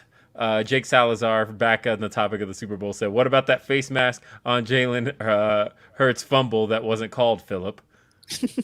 No, I mean there were bad calls throughout the game. That's why I'm confused as to why people are like, this one bad call cost the Eagles the game. No, it didn't. No, it didn't. They gave up too many points in the second half. That's what cost them the game. Van Twinblade says Suede is gonna be a pretzel at Glory Pro next Sunday. Davey Richards is gonna dismember the boy. Watch Glory Pro. We got Ricardo says no Garth slander, Reg. I wasn't slandering him. I was talking about. I'm trying to get. What are you talking about? It sounds like Reg really wants to see Garth. What you talking about? Because Van Twinblade says all the Garth slander. Wow, you guys. Nah, man. Remember, my shoot name is Reginald Gaines, and his alter ego was Chris Gaines. So I'm always down with Garth Brooks. Never forget, you guys. Doug wanted to ask Team Tony or Team Ariel. I'm not taking a side in that. Nah, we're not doing that. Let's see. Irene C says, I'd use the roster better, referring to how to, things that would change about AEW. We all know who AEW fans want on Dynamite more than others. Put Ricky, Hook, Swerve, Willow, etc. on the main show more. Yeah, where is Willow? We haven't seen Willow Again, since the big tag match. I know she's scheduled to be at the Ring of Honor tapings, though, so I think she's one of the names that they've probably positioned as being a significant part of Ring of Honor as that show gets going. She will be on those tapings. That's a fact. Which is taping she's next gonna week. be challenging for the title. So. Well, Yuka Sakazaki is also going to be on those tapings, and she is also, I think, being positioned for a title match with Athena. I'd like to see it. So all of that sounds great, doesn't it? Honestly, I think that Willow talked about in our interview that she works with smaller talent best. If anything, that's how I'd establish the contender is Willow Nightingale versus Yuka Sakazaki. All right, now we're starting to cook something. Hold on. As far as getting to the women's title match because all the TV they're taping, for those who are about to probably read some spoilers next week, everything Ring of Honor's taping, they're going to tape 4 episodes of TV, and it's all going to lead into 4 weeks after it starts airing the Supercard of Honor. They're going to tape the entire lead up into it. So you're going to know what that card's going to look like before pretty much next week. We're going to know what the card's going to look like. So it should be interesting. The Glorious One says the problem is that talent is not going to work to get a spot to be integrated into the storylines. Example: have other trios matches move up in the ranking while they have got their eyes on the titles. We can walk and chew gum at the same time. And that's again on the topic of things to improve AEW. I agree with that. I do agree that they do need to use the roster a little bit better. Because that was one of the things I said on Ask Grapsody. That I do feel like they've got to establish mid-card guys. I think they have to make a clear-cut distinction on what is the mid-card, who are guys are up and coming that are going to challenge for the world title soon. And I don't feel like that's happening. Yeah. Irene C says, also, AEW needs more young main event heels. Take Roosh, Swerve, and Malachi and use them in solo feuds so Ricky can stop feuding with Jericho, for example. I think Ricky's going to beat Jericho at the pay-per-view, and then I think that's it. I think Swerve is coming for Jericho's spot as the second best heel in the company, by the way. I think Jericho only has it by default. Right. Yes. Zero Prime says, can we take a minute and talk about what Kenny said about all the bull Joshi wrestlers deal with on a daily basis? And Riho part was sad to hear. We just talked about that, but I wanted to acknowledge your super chat. I haven't watched the interview yet, but it sounds like I'm going to agree with most of what he said because I've been feeling the same way online. I feel like people are very mean when it comes to Riho and some of the other Japanese women that come over. And these are very talented women. They are unique, and they get over, like Maki Ito is a prime example of just getting over in a few appearances. Yuka's another one where she got over really heavily with the fan base, and she's not on TV a lot. And so I think, should appreciate the Joshi wrestlers when they come over. I think people that are weird about it are outside of the fan base. Right. Yep. Real Take Wrestling says, blessings, y'all. I know it's not likely, but man, it'd be cool to see the first Muslim world champ in WWE history. No matter what, the fan in me hyped. That would be cool. Yeah, I don't know what they're doing with Ali, man. And I feel like Ali's the guy to do that with. I just don't get why they're using him this way. He's just too good for the way they're using him. And you can't say he's just one of those flips guys. He can't talk. He's a great promo. I just don't get it. I don't get why they use him this way. Corey says House of Black versus Elite is hype for me because of the matches. I don't care about this spooky lore. Omega Buddy mirror matchup. Not anymore. Have you guys seen Buddy? That guy is Jesus Christ, man. He is giant. Yes. I want to see that match. I wonder why he wasn't at Rampage though. Like the confrontation only had Brody and Malachi. I don't know. Jake Salazar says Saraya and Bray have proved sometimes maybe Vince is right about certain people. You are 0-2 today, Jake. 0-2 with your takes, buddy. Leonard Aaron says, how insane would it be tomorrow if we have Sammy and the Ace as the new champs atop WWE and New Japan respectively? That'd be weird. Go Ace. I don't know, but I definitely think we're going to have a boss with some gold around our waist. So. Shane Monster says, so you think if Eddie beats Jay tonight, that means that Jay is going to WWE? Can't imagine TK allowing Eddie to lose to a guy heading to WWE. Nah, I don't think that has anything to do with it. I don't think that matters. I think Jay is losing, and I wouldn't be surprised if he ends up at WWE. Yep. Our boy Mac from Brooklyn says, kind of sad that I have to work tonight and miss the city of Montreal get their hearts broken for the first time since the Expos left. Yes. Anurag says, after Revolution, I need Elite versus Blackpool Combat Club. Want that big time match feeling. Want Brian to go solo after that. Is it true Brian turned down to be ROH champ? I don't know that. I don't know if he did. I haven't heard that. I heard that. I think Brian's winning at Revolution, though. I actually do. And I think that I wasn't sure before that Christopher Daniels promo, but I feel like he's going to need to be justified in all that stuff he said, because the way he talked about Brian's existence laying the foundation for Ring of Honor, which laid the foundation for AEW. I think with Ring of Honor launching TV that same week, you almost justify everything by having Brian win, and I kind of think he does. I mean, I'm not going to argue with being in the building for his AEW World Championship win. Sounds like a great time to me. Sounds like a win to me. I don't know. I'm here for either. I don't know. I kind of feel like MJF is going to win, but I don't know. Orion Ben 666 says, not sure I want speculation Hobbs as Cole's first foe back. Yeah, I've seen the speculation as well. I don't know. I don't either, because I feel like Cole needs to win his first big match back, and I wouldn't build up all of this stuff around the Book of Hobbs and stuff just for Hobbs to lose. I feel like Hobbs needs to come back and get some big wins on TV, and I don't want to see him get fed to Cole. Right. Jake Salazar says, if you haven't seen it, Jonathan Majors is that MFer. Yeah, I've been hearing that about. Yeah, I haven't seen Quantumanium yet. I haven't definitely seen it. Getting polarizing reviews so far. I haven't seen everybody agrees that Jonathan Majors is far and away the star in this movie. Yeah.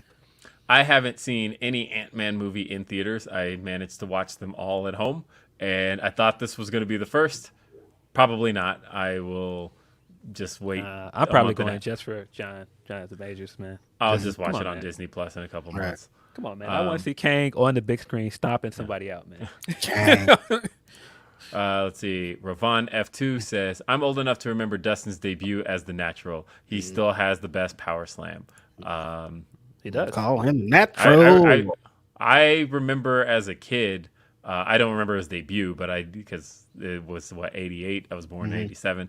But I do remember as a kid knowing that he was the son of Dusty Rhodes and knowing the difference between Dusty and Dustin, and then him jumping over to WWE, becoming Gold Dust, all of that. I do remember, but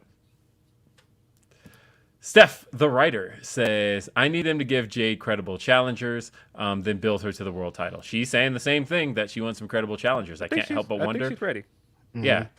There's a piece of me that wonders if she's working for a credible challenger to end up in front of her. Yeah, doesn't seem like she's got a match for Revolution as of now, so I don't know. Corey David says it's called Steam. You can get both Xbox and PlayStation. Yeah, I mean I recognize that. I am a Steam user. Like that arcade cabinet back there actually has Steam loaded on it. I have Steam on all of my computers. But what I meant is where your purchase is valid on Steam, Xbox, and PlayStation. That would be great. That's all I'm saying here.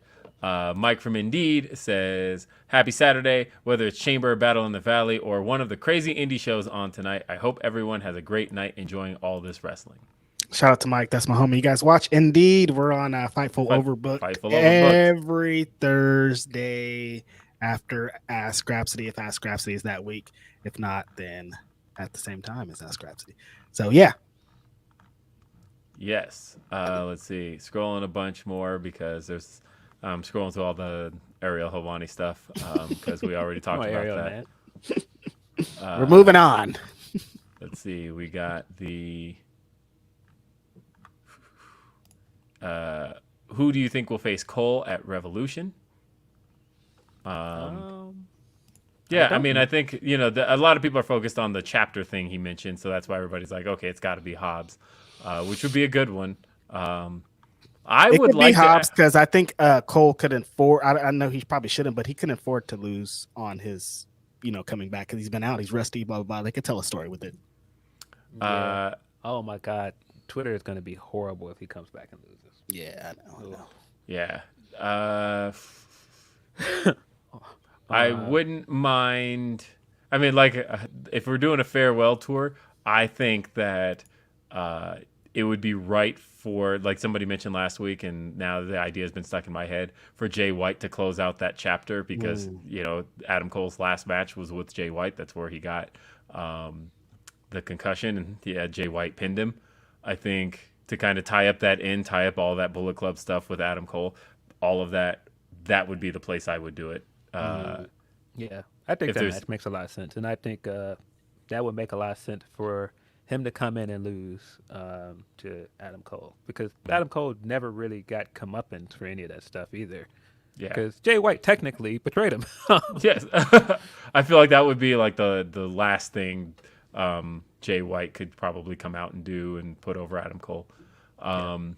Harlequin 93 says, how long are New Japan shows typically? This is my first event watching for Miss Monet, and I'm not trying to be up all night. You're not going to be up all night, but no. Well, this isn't like technically a New Japan event. The New Japan Strong shows are usually shorter than your average New Japan pay-per-view, so it's not going to be that long. It's not going to be a 6-hour New Japan show. You got 8 hour. You got 8 main card matches. So it'll probably run from like 7 to 10, I think. Yeah, about 3 hours. It's typical pay-per-view time. Mr. CJ Lilly says, Bray versus Bobby or Brock means no Alexa for the second year. If that's so, I'm done with WrestleMania this year, especially if this is her last year. I know Mr. CJ Lilly is very attached to Alexa Bliss, but it sounds also like Alexa is taking some time off. Like it's on her. That which is silly because there's no payoff to any of that stuff with Uncle Howdy or anything that they were doing. Yeah, that is a shame that it doesn't seem like they have like definitive plans for Alexa. And it is weird, like where Alexa was a few years ago, that they haven't really capitalized on any of that. I don't know. I don't know what to make of that. Right. Malcolm Brown says, you need to diversify your bonds, mocking. Yeah, that's great. Miss CJ Lilly says, let the Bray chaos begin, Reg.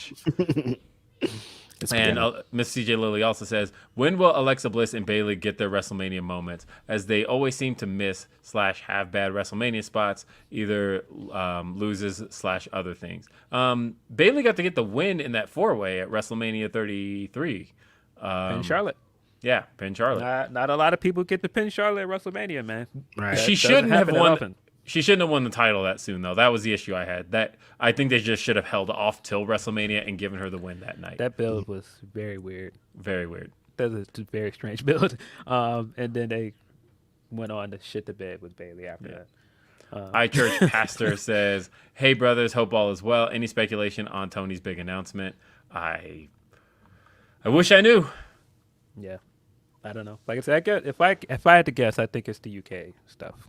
They called it an important announcement, which I thought was interesting wording, because usually they'll say a huge announcement or major announcement, but this time they said an important announcement. And they put the word important on the screen, and I thought, that's interesting. DNC says, I feel on an island enjoying AEW after Brawl Out more than the first half of 2022. But get what I like from Dynamite every week, so maybe I have bad taste. I agree. I think Dynamite has been fine since Brawl Out. I think it stumbled a little bit at one point, but I thought Mox took the baton and he brought the company back from a bad situation. I thought Dynamite has been fine. Like I said, last week's Dynamite was the first time in a very long time that I just didn't enjoy it. Yeah, no, honestly, I think that there's a couple of distinctions that need to be made. I don't think Dynamite last year at all was bad per se. I think, again, from a week-to-week perspective, from a perspective of getting me interested in whatever was happening the following week, I don't think they had that. But I think Dynamite its strength has always been that the individual show on its own is good. And it was really just this past week where I felt like, oh, that didn't hit at all. That was a bottom of the barrel Dynamite. But I mean, no, you're allowed to enjoy it. Like, at the end of the day, I still think it's the most exciting wrestling product on TV. Right. Let's see. Albert Pont says, with the recent Coda comment, can you see Triple H bringing in and allowing him to train talent since his style is different from the way the Fed does things? And so referring to the fact that Coda said he would sign with WWE if he were allowed to also train. Also, Kenny Omega leverage. Huh. Hey, we got your friend over here. Don't you like him? Mr. I don't see it. I don't think they are interested in allowing Coda to train the way he wants. I don't think so either. Do Yeah, other things he wants. definitely Nah, not. I don't see it. I don't see it. I mean, one of his matches would be like, hell no. In a perfect world, they could, and I mean, I think that's the best way to bring back the cruiserweight title if they want it. Yeah, but I don't think they will though. Let's see. Mr. CJ Lilly asks, who gets more unjustified hate, Alexa or Saraya? I mean, I guess define unjustified. I'm gonna say when you talk about what's actually on television, I'm gonna say Alexa, because I think some people trashed Alexa for just taking on the Bray stuff when she was just given the directive to keep doing the Bray stuff. That wasn't her fault. Like, It wasn't really her fault that stuff ended up not being good. She just tried to make the best out of the situation. I agree. Let's see. We got Jared says, Jade and Hayter need to switch belts. Jade is the true star of the women's division. Jamie can turn the TBS title into a worker's belt. I don't want to discount Jamie's star power right now, though, because I feel like she's really connected with the fans. Jamie is really over right now. I don't know if I would say that she's more over than Jade, but I do think it's coming to a point where Jade needs to move up to the world title picture soon. Yeah. Jacob says, starting late, thank you guys for consistently providing great content and takes. Y'all always start my Saturdays right. Thanks, Jacob. Appreciate that. Thank you, man. Because, like, honestly, I wasn't sure Saturdays was going to work. But, I know. I kept being like, we need to change this. I remember thinking when we started this podcast, like, we're going to have to change this fucking day, dude. But no, it totally works. Yeah. Yeah. Coy Stalling says, what did y'all think about Kingston's press conference? It sold me the strong pay-per-view. So good. Eddie is my favorite wrestler. Need to see more from him. If anything, it made me feel like AEW is underutilizing him at the minute. Because I think he was tremendous in that. And I think compared to what he's been doing for AEW, this was night and day. Mr. CJ Lilly says, I hope that Alexa Bliss does what Edge did to Kofi to Natalya. Carmella get in the match, and we get another star, and now the Bray story seems delayed. Probably not. No, that's definitely not happening. I will say I've enjoyed Carmella a lot since she's been back. I think the commentary stuff this week was funny until they decided it was pretty funny. Until they decided, hey, put everybody that's been in the match out there. Hey, throw everybody out there. Like, no, they didn't need to do that. But Carmella out there by herself on commentary was actually really funny. Mm-hmm. G-Bro says, Jay White can hang on the mic. Kenny can't. I do think he's a better talker than Kenny, though. But I don't know if I would say he can't hang on the mic. The Fan Twin Blade says the Fed will kill Kenny. They'll book him to hell. I don't know. I mean, it's a different booking style. I don't know what they have planned for him. I don't think they should bring him in just to spite the business, though, to be like, hey, we got him now too. I do think you bring him in if you've got a plan. If you don't have a plan, I agree. I think if you've got a plan to make him world champion and have the big dream matches, then go for it. But if it's just to bring him in just for the sake of, I'm not really interested in that. Yeah, nah. Mad Chocolate Gaming says, going to Battle in the Valley and can't wait. As a huge Kenta fan since way back, is it okay to scream like he's MJ with my wife sitting next to me? Yeah, Kenta walked by me in the lobby too, and I definitely was a little marked. But I was like, Kenta, I'm a big fan. Yeah, I liked it. It was great. I love Kenta. And I want him to get his match, by the way. He's been campaigning for this Punk match, and I want him to get it. Van Twinblade says Muslim champ equals Sami, by the way. Oh, true. Yeah. That's true. But I think that you can build Sami up after this loss. I think people that are like, this is it, he'll never get a chance again. I think if he stays as hot, you can build him back up and make him champion someday. Definitely. Marcus says, do we get Danielson at the G1s? Tony just said no. Yeah. Anurag says, backup Hangman said that about Bryan turning down being champ. Okay, I didn't know that. I think, was he being facetious though? Was he just trying to promote the match and say if Bryan wins the title, he's never gonna be in a G1? Could be. No, he was just saying that, Bryan, he said it would be hard to commit him to. I mean, maybe he's just trying to promote the match, but I don't know. We'll see. We got a couple more. Let's see. Bored Dude says, solid week for the Chiefs Kingdom. Got a Super Bowl, and Paul Rudd put out an awesome movie. Stoked for the Chamber tonight. Finally going to see AEW live on Wednesday. Got to drive 7 hours, but they never repaid the New Mexico show, so oh well. Stay easy, dudes. Again, shout out to Patty Mahomes. Honestly, I think that Arizona show, Phoenix, the attendance is looking really good. And I think it's going to be a hot crowd, like really hot. And I drove about 6 hours total to get to the Kia Forum in LA. So driving for a long time to watch AEW Dynamite's not that bad. Shot Kid says, my concern with WWE, sales stuff aside, is what do they have to fill that spot after the Bloodline story ends? I feel like once it's over, it's really going to expose a lot of the problems with the booking across the rest of the card. Like when Roman goes on vacation, then what's going to happen? Cody's on vacation most of the time now. He's on vacation now. I mean, well, I don't think the Bloodline story stuff is over after Roman loses. I think he's still got storyline stuff you can do. So, I do agree in theory that it's going to expose the lack of a world title picture on both shows.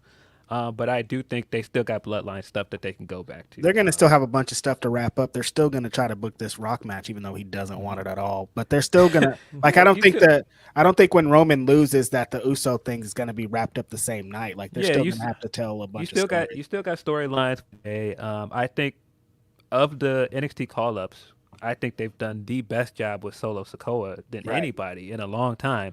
And I think you've got a mid card title run. Did he really even turn to Robert De Niro? Because I'm like, I feel like that's cheating because he was in NXT for a cup of coffee, and then it was. I feel like he was brought into the company in general to be a main roster guy, and it was like, let's just work any kinks out real quick in a month in NXT. I mean, he still was in NXT 2.0. He's out there. I mean, if you watched NXT 2.0 regularly, a lot of people were talking about how much they like Solo Sikoa. So I would count him as an NXT guy. Yeah, I just feel like he was brought in to be a member of the Bloodline. It was like, all right, let's just work some kinks out, and then I think it's because he got caught up faster than people expected. But he's still an NXT guy. And Shot Kid, this is the final one, says, if Seth wins the U.S. title in the Elimination Chamber only to lose it at Mania to Logan Paul, I will be out on WWE again. I don't think you have to worry about that, but I don't also think it's happening. You never know. I don't know. I don't think it's happening. It's not that crazy. Listen, Seth has been telling y'all every chance he get a chance, I don't care about this title. I don't want to be in a world title picture. He's not winning that belt. I don't think. Anyway, folks, this has been Grapsody. Thank you for being with us on your Saturday. I hope you really do get to enjoy some great wrestling today. I'm gonna go. It's nice outside. I'm gonna go ride my bike. I saved you guys the rant, by the way, talking about Patty Mahomes and seeing the success he has. I will never forgive the Chicago Bears for not drafting this man and drafting Mitchell Trubisky. The worst draft pick ever, in my opinion. Folks, enjoy everything. Also enjoy some all-star basketball if that's your thing. But otherwise, folks, that is it for this edition of Grapsody. Thanks for joining us. Don't forget, if you're sitting there on YouTube, leave us a thumbs up. But for Philip Lindsay and for Righteous Reg, I'm Will Washington. We will see you next time. Have a great day. Peace.